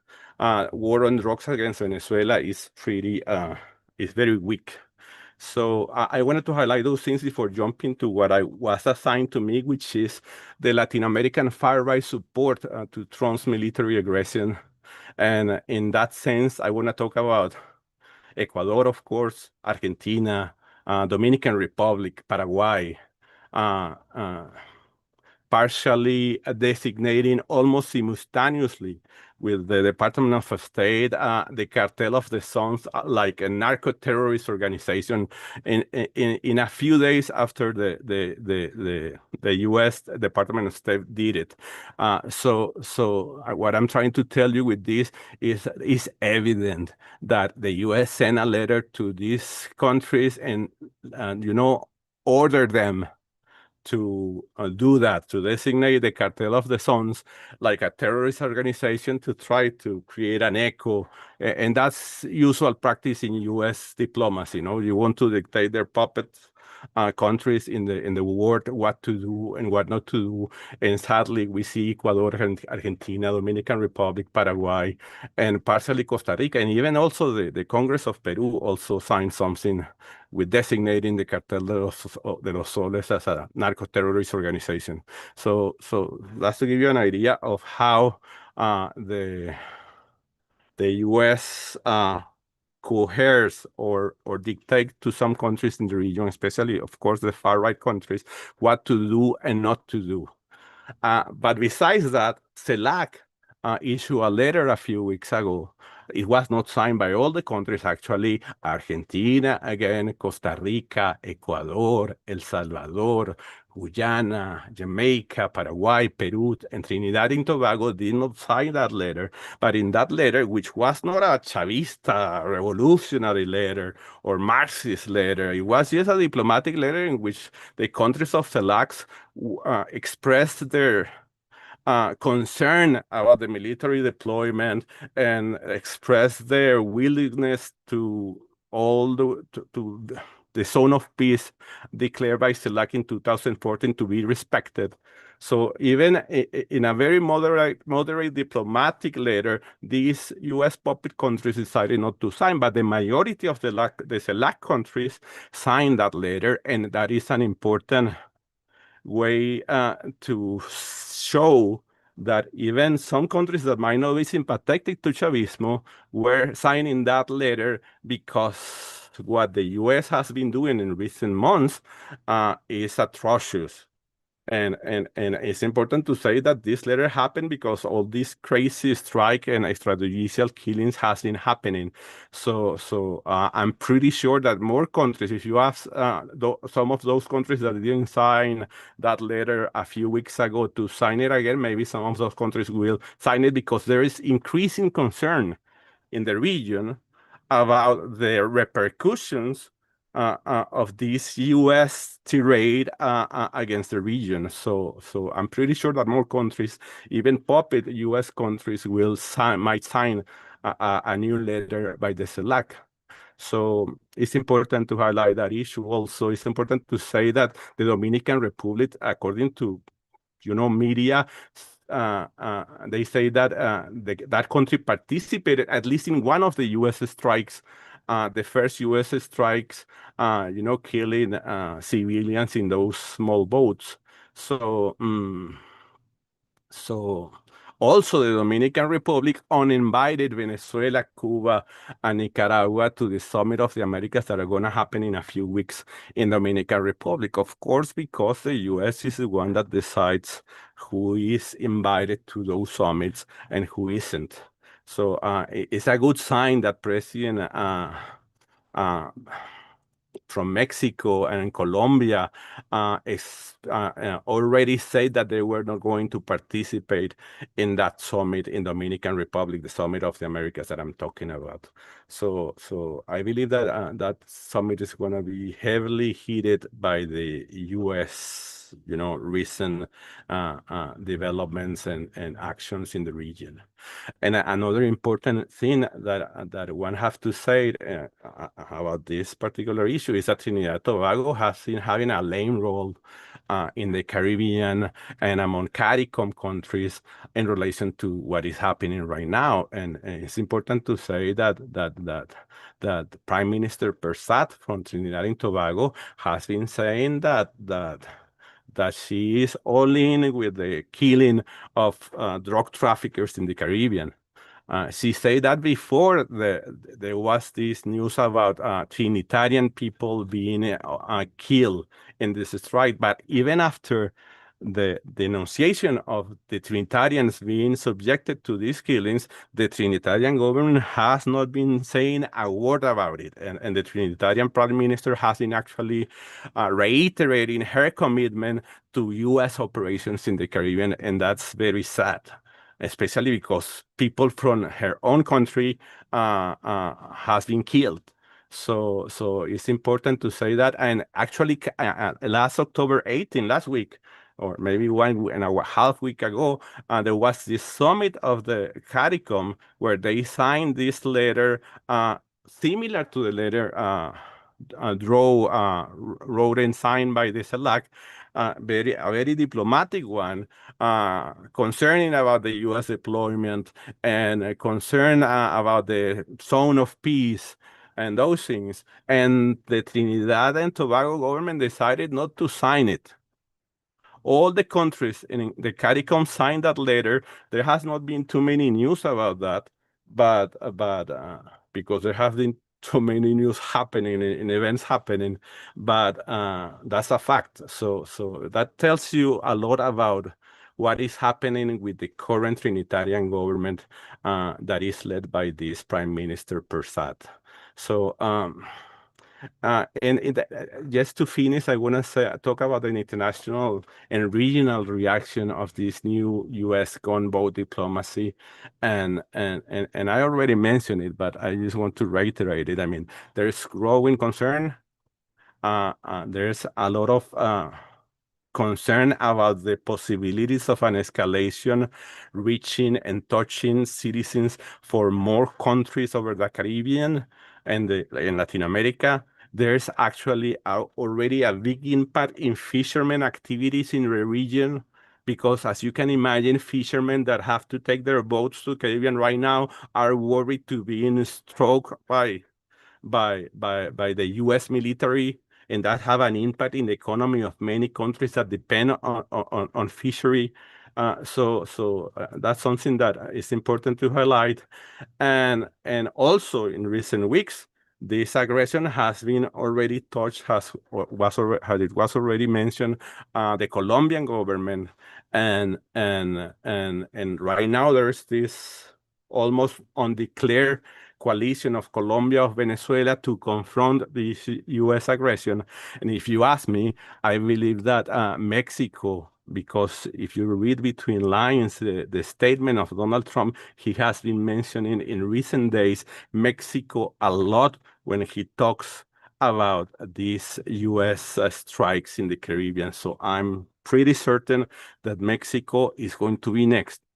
And that makes a lot of sense, because they are actually trying to get rid of progressive, socialist, or whatever countries that do not follow exactly their orders. So with this, I just want to end my words just letting you know that Venezuela is concerned, as the speakers have already mentioned. We are not paralyzed by these threats. and we are certain that a U.S. military, all-in military intervention is very difficult, taking into consideration all the military preparations that we have been doing. And if even the U.S. there to do, decapitation strikes or surgical strikes, as they call it, against the Chavista leadership, they are going to face a very hard resistance for the Venezuelan people, and that won't end the Bolivarian revolution, even if they succeed attacking or getting rid of the leadership of the Bolivarian revolution. Chavismo is going to remain, and they're going to have to face with that. So that's it, Compass. And thank you a lot for joining us. Please ask your questions. Okay. Thanks a lot, Jesus, for bringing the at least speeches to an end in such a way. Yes, any country in the region can be a US target, like with the whole region is under threat, even if there are countries, I mean, the governments of some countries that do not realize it. So we have some questions from the people who have joined us today. And the first question, I believe, is for Carlos Ron. And there are two questions regarding the Venezuelan complaints at the United Nations regarding the attacks on the boats in the international waters of the Caribbean. So I'll just combine them together. The question is that the UN Security Council has had an emergency session called by Venezuela on the US military threats. Could we have any update on the outcome from that session? And what have been the Venezuelan government's legal complaints against these attacks on boats in the international waters? This is for Carlos Ron.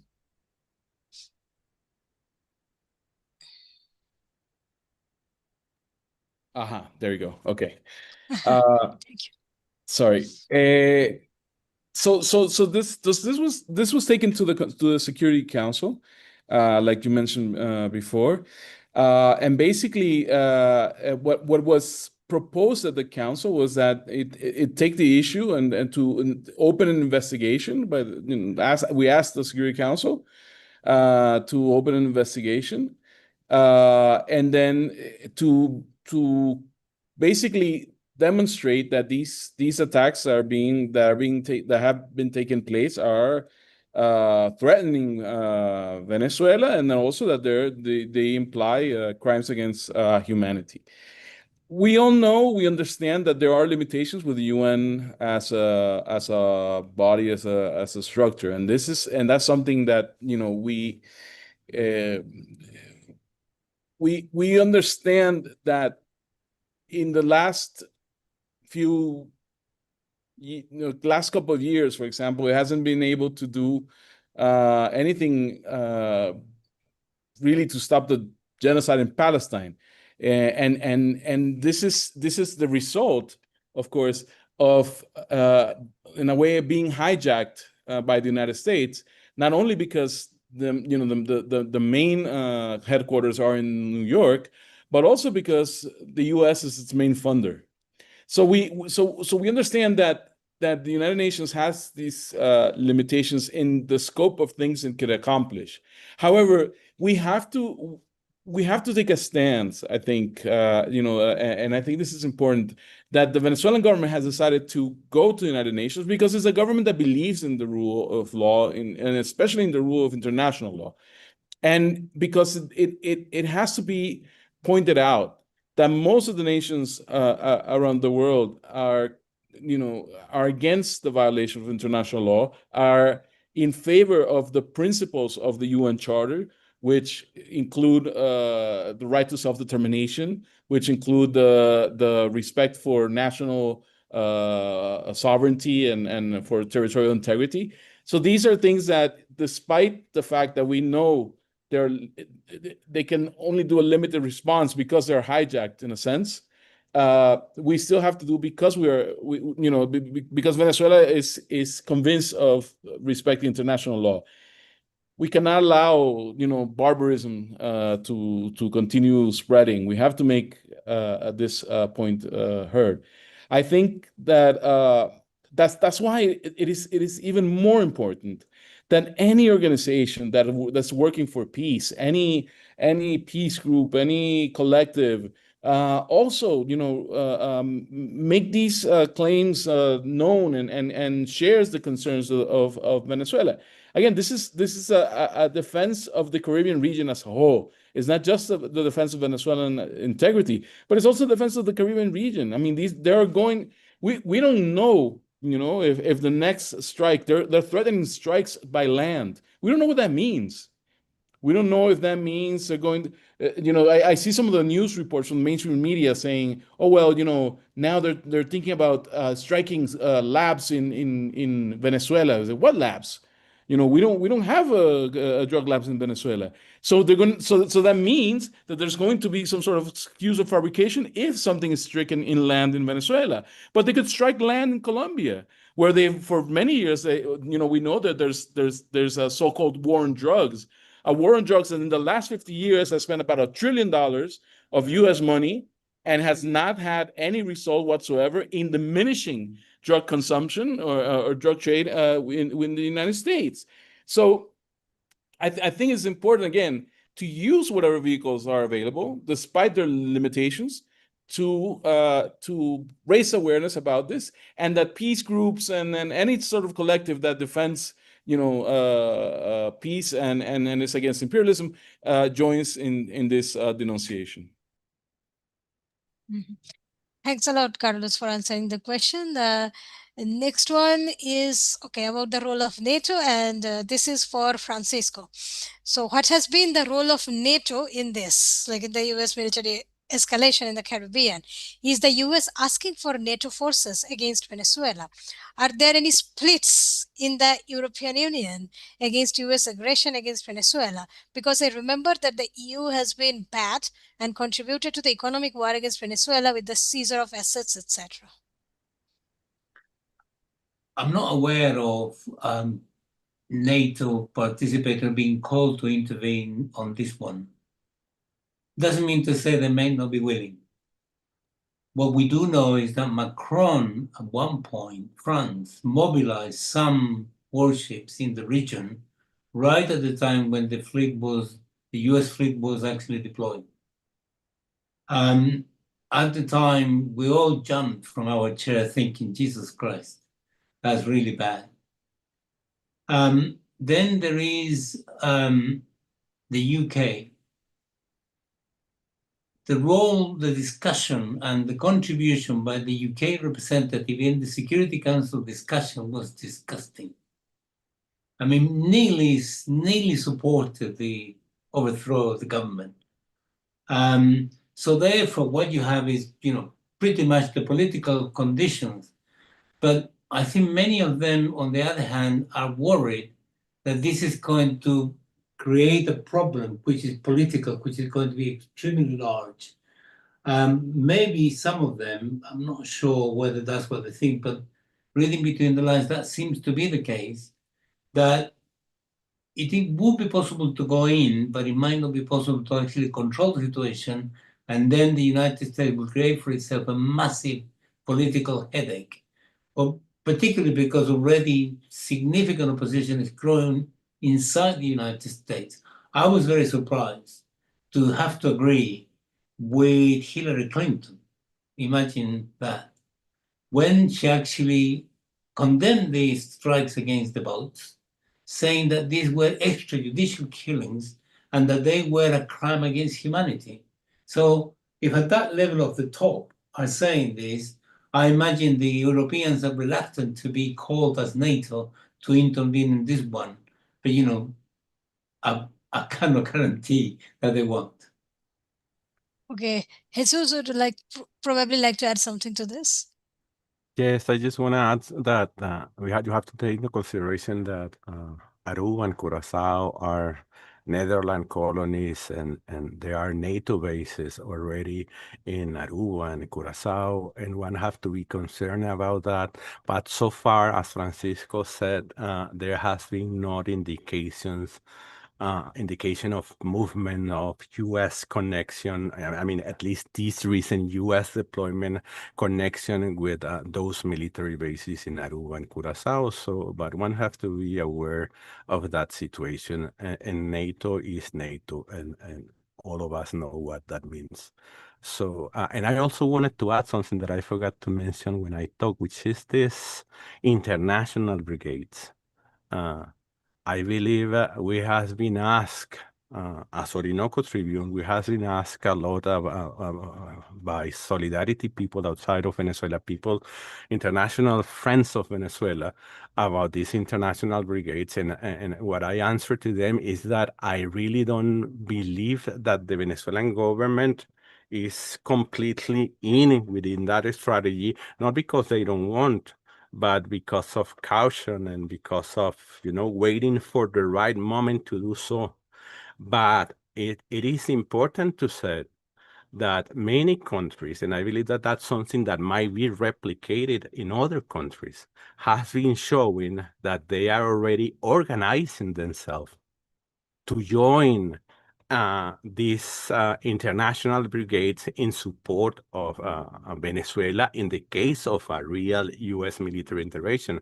And I believe that it's important to encourage our compass abroad to do that, because actually President Maduro yesterday mentioned these international brigades, and he said that they are welcome. So initially the first statements were related to Minister Cabello, which is the second most important leader of the Bolivarian revolution.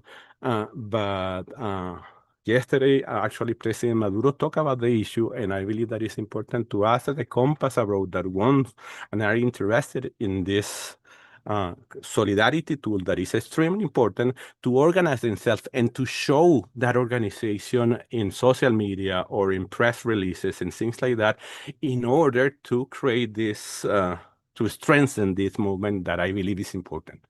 And that's what I wanted to add. Mm. Okay, thank you, Jesus. Okay, so since we are talking about NATO and all these things, there is also a question about the NATO global partner, which is Colombia. So, there is this person who asks, Colombia is a NATO global partner. Of course, Petro is vehemently opposed to US aggression, but there are US bases and forces there.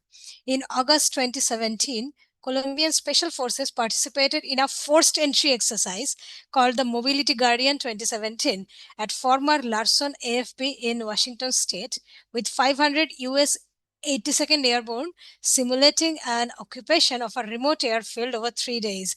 It just reminds us of the 2019 forced entry into Venezuela, right? So this person asks, what are the likelihood of this type of actions as an initial part of a land phase in the invasion against Venezuela? This question is for Ricardo. You need to, okay, Yeah. fine. Yes, it's an important question. At this point, I don't think that's on the cards. I don't think Petro would allow Colombian territory to be used for any kind of aggression against Venezuela. However, something that many speakers have mentioned, but maybe we should say it a bit more explicitly, there has also been an escalation of rhetoric and concrete actions against Colombia, and that is mostly due to Petro, to his credit, not bowing down to US threats and US pressure. So just a couple of days ago, the US Treasury Department sanctioned blacklisted Petro and his relatives, and I think a couple of other government officials. So that's a fact that we have seen here in Venezuela, and Trump has consistently referred to Petro as a drug lord and someone in charge of drug operations. I mean, the same kind of absurd rhetoric that we've seen over time, even though the US allied presidents in Colombia have overseen the biggest rises in drug production. So what Carlos was saying, that now they are talking about strikes on land, and we don't know what that means. We've also seen strikes in the Eastern Pacific. We've seen strikes at boats that have left Colombia. So Colombia is not in the eye of the storm, but it's not very far away. So I would say that the threat is more of any kind of attack against Colombia rather than US assets in Colombia being used against Venezuela. Okay, thanks a lot. Yeah, so Venezuela finally having a allied government in Colombia has taken away a lot of probably US resources from the region. So thanks a lot, although the US bases remain in Colombia, and it is probably a greater danger to Colombia than to Venezuela. But thanks a lot for the answer. Okay, the next question is also about military, and this is for Maria. So this person says, is the US contemplating using the latest drone technology to wage war against Venezuela? And what about the role of Israel in this escalation? Well, the question was whether, could you repeat the US first? is, okay, the way that the US is contemplating using the latest drone technology in the striking the land technology. strikes in Venezuela, whether they would be using drones or not, Well, because that was what they did in Palestine all well, through. two things. One is that Venezuela has these instruments that can stop or destroy drones, and that Venezuela actually produces its own drones, and that it has received these special drones from some from Russia and some from China. Some of the drones that Venezuela has are actually aquatic. They look like a little boat. They look like a little child's boat, but in fact, they can sink a ship. And so Venezuela knows that if they attack, they will use drones, and they are quite prepared to defend the country from these drones.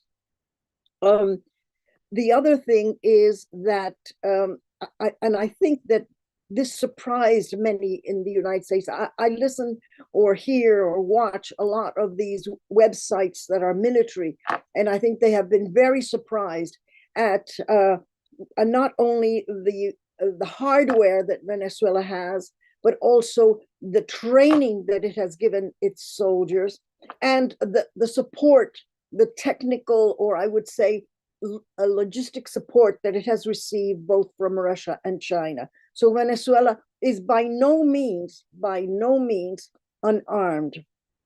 There is also one image that I think must really create great fear in the United States, and that is the thought of a united Colombia and Venezuela. This, in fact, is historic, because not since Simón Bolívar was leading the patriotic army was the armies of Colombia and Venezuela united. And we have seen that both Maduro has said, first of all, Petro said, if Venezuela is invaded, the Colombian army will fight alongside the Venezuelan. And now Maduro has said the same thing with respect to Colombia, because Colombia is now being threatened. I don't know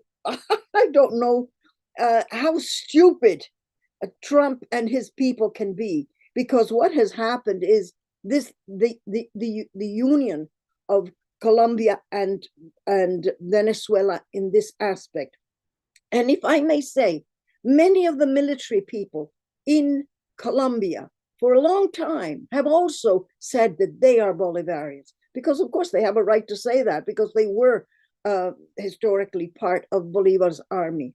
And also I want to say that during the fight along the border with Colombia and Venezuela, there was a lot of aid between the military.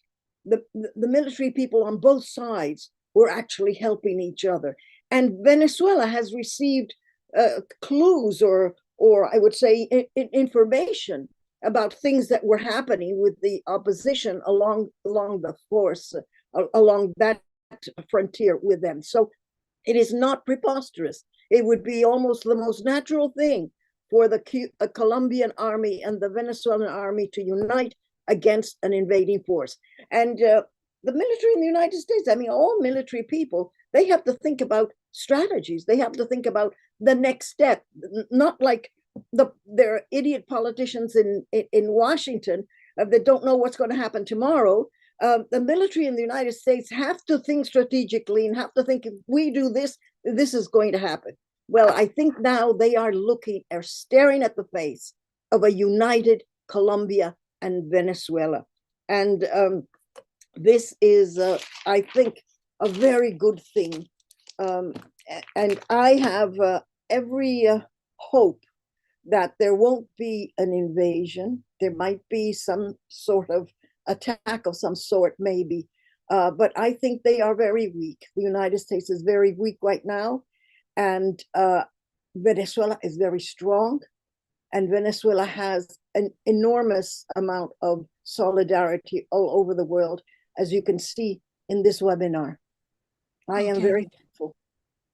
Thanks a lot, Maria, for that answer. And since she has talked about this solidarity, I am just seeing a message from David Brookbank from Washington. He says that inside the US, Code Pink has started a sign up for a pledge of resistance, which was a very important tool in educating and organizing people in the US during the CIA Contra war against Nicaragua. So you people may go to Code Pink website and find out what it is about. Okay, Francisco wants to say something. Would you?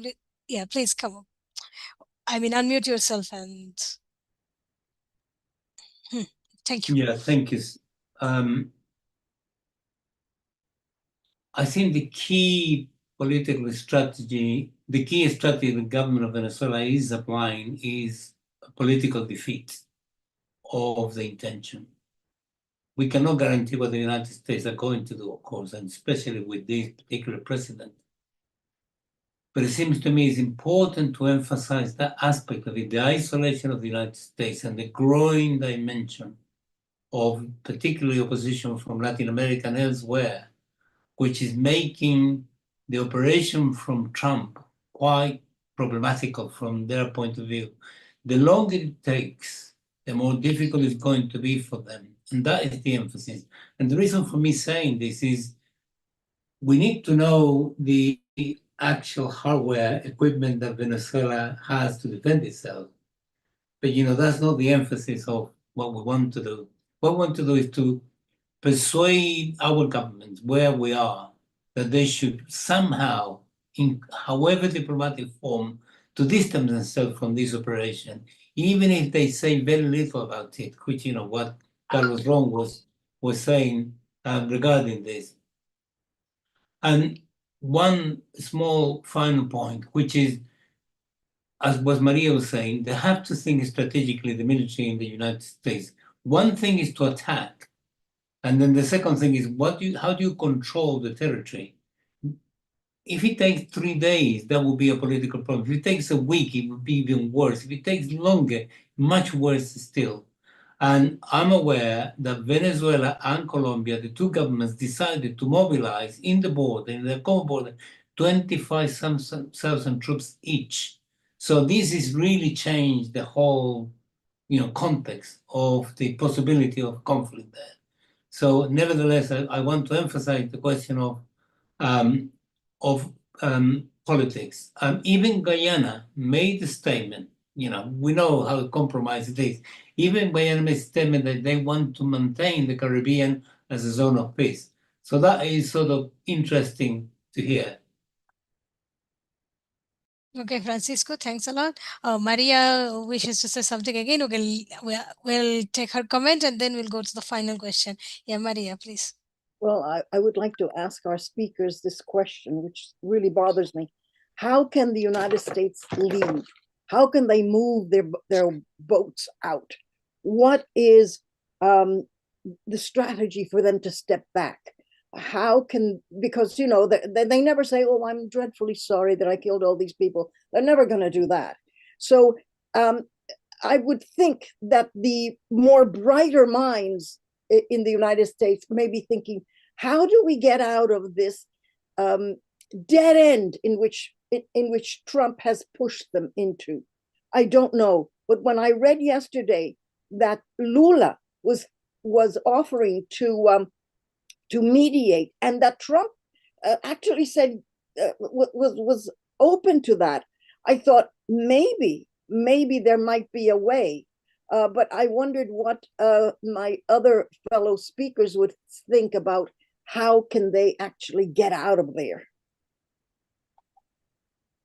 Thank you, Maria, for that question, which can be a question, I mean, which is a question that many people are asking themselves, I'm sure.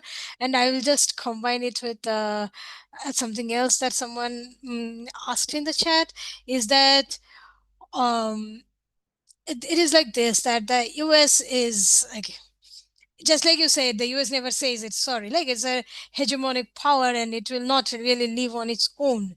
So this person was asking that what are powers, like the other powers that are disputing with the US, like China and Russia, how could this step in and oppose the threat and war of aggression against Venezuela and the Caribbean? So I would ask perhaps Jesus to start, because he talked about the geopolitical situation, and then any other speaker who wishes to add. And this will be the last one. Jesus. Unmute, yeah. Okay, thank you, Carlos, for unmuting me.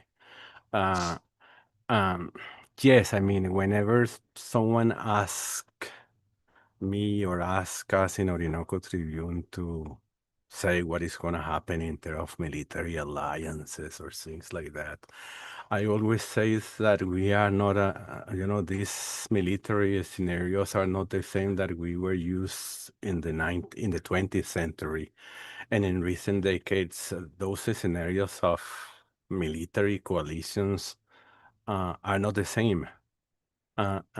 So in that sense, I don't see Russia sending troops to Venezuela or China sending troops to Venezuela. I don't see that as a possibility. But I'm pretty certain that if a military aggression happens against Venezuela, Russia, China, Iran, and other strategic allies of Venezuela are going to be there supporting us. Maybe not in the public, because those things are not done in the public, but they are gonna be there. And in the way, trying to ask Maria's question, I don't know how to answer that question, because I mean, maybe Trump is gonna break a peace deal with the U.S. Southcom in order to stop the aggression and portray himself as the peace breaker that he wants to be. But that's the only solution that I see to this mess, and it's a strategy that the U.S. has been using in recent years, promoting wars in Gaza or promoting wars in Ukraine, and they're trying to portray itself as the peacemaker, just because it decided to stop and that the war was not going anywhere. So I believe that that's what's going to happen in this current development, and eventually the U.S. Is going to have to withdraw. But of course, the political cost and the financial cost of doing that is not going to be low. So maybe the US is going to be forced to do something to justify the political or financial cost of this unprecedented military deployment. If I could just make a comment, I think that although I do not wish it to happen, but I am increasingly thinking that an Iran-like situation is possible. That the US built up all this expectation surrounding Iran and striking Iran, and it ended up striking Iran and its nuclear facilities. But that was the end of it. Like, it did not go into Iran or did not militarily invade Iran, because it's much more difficult to do that. Still, it did something. So there is this possibility, like Trump has declared, that there are going to be land strikes, land invasion. We don't know what it exactly means, but we have been saying it from the beginning that the US is planning what it calls decapitation strikes on Venezuela. So it could be something that the US will do. We don't know. Yes, Francisco, definitely you can comment on this. Then we are going to wrap it up. Yeah, I mean, that's the what you call it, the 64 million question, Maria. We wish we knew. With him, nobody knows. He's so like a little child who, spoiled, stupid child who does stupid things for the most minimum thing. If you bring him a bottle of gold, he will be delighted to talk to you and perhaps make a compromise. I think the problem is the following. I'm sure that their information about the deployment of the fleet, apart from the possibility of the insurrection they tried to organize, was that the military was going to split. And the United States in the last period have been organizing things militarily on the basis of faulty intelligence. And the reason is they don't rely, certainly Trump does even less so than previous administrations, they rely less on their state institutions and the cadre they have, and they tend to rely increasingly, I don't know what proportion is, but this is clearly the case, increasingly on consultants. And consultants want to actually make sure that the thing sounds, whatever they produce, although it's not completely sycophantic, they want to ensure that it's sweet, it's music to the ears of the administration, particularly Trump. And I think they were completely convinced that the military were going to actually split and there would be defections and so forth. And that's why the maximum pressure strategy is the one they have applied. Now, just my sense of this is the following. Can you imagine in a heavily politicized army, such as the Venezuelan one, a general telling their soldiers, listen, boys, we're going to take the presidential palace today, and we're going to join the United States. I mean, any other country, that would be possible. But in Venezuela, it's impossible, even more or better or worse. These generals who are in charge, I've seen them in, Colonel Masolando program several times and so on. Not only they appear very committed, but also they've become general. They've been in the army from 20 years at least. When the revolution began to take place in 1999, there must have been, I don't know, sergeants or lieutenant at best. And now they become generals, top generals. So they've been politicized, they've been part of the process so much. So I think the problem Trump has is, my God, this has not worked. And therefore, their difficulty is to go back empty-handed in a situation which politically has deteriorated for Trump quite dramatically, literally every single day. He's, as they say, whether he's underwater on everything. Whatever the issue is, whether it is immigration, whether it's the economy, whether it's the tariffs and so on, he's really doing very badly. He's going to do very badly in the coming elections. So their problem is we cannot go empty-handed. At the same time, they have to do something.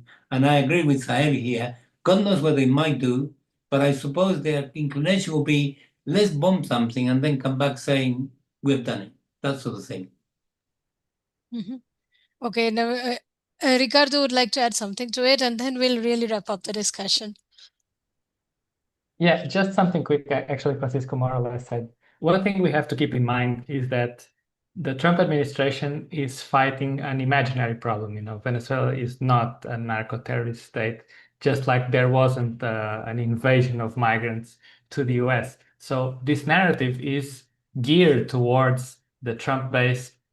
And so if it's an imaginary problem, they can at some point declare an imaginary solution.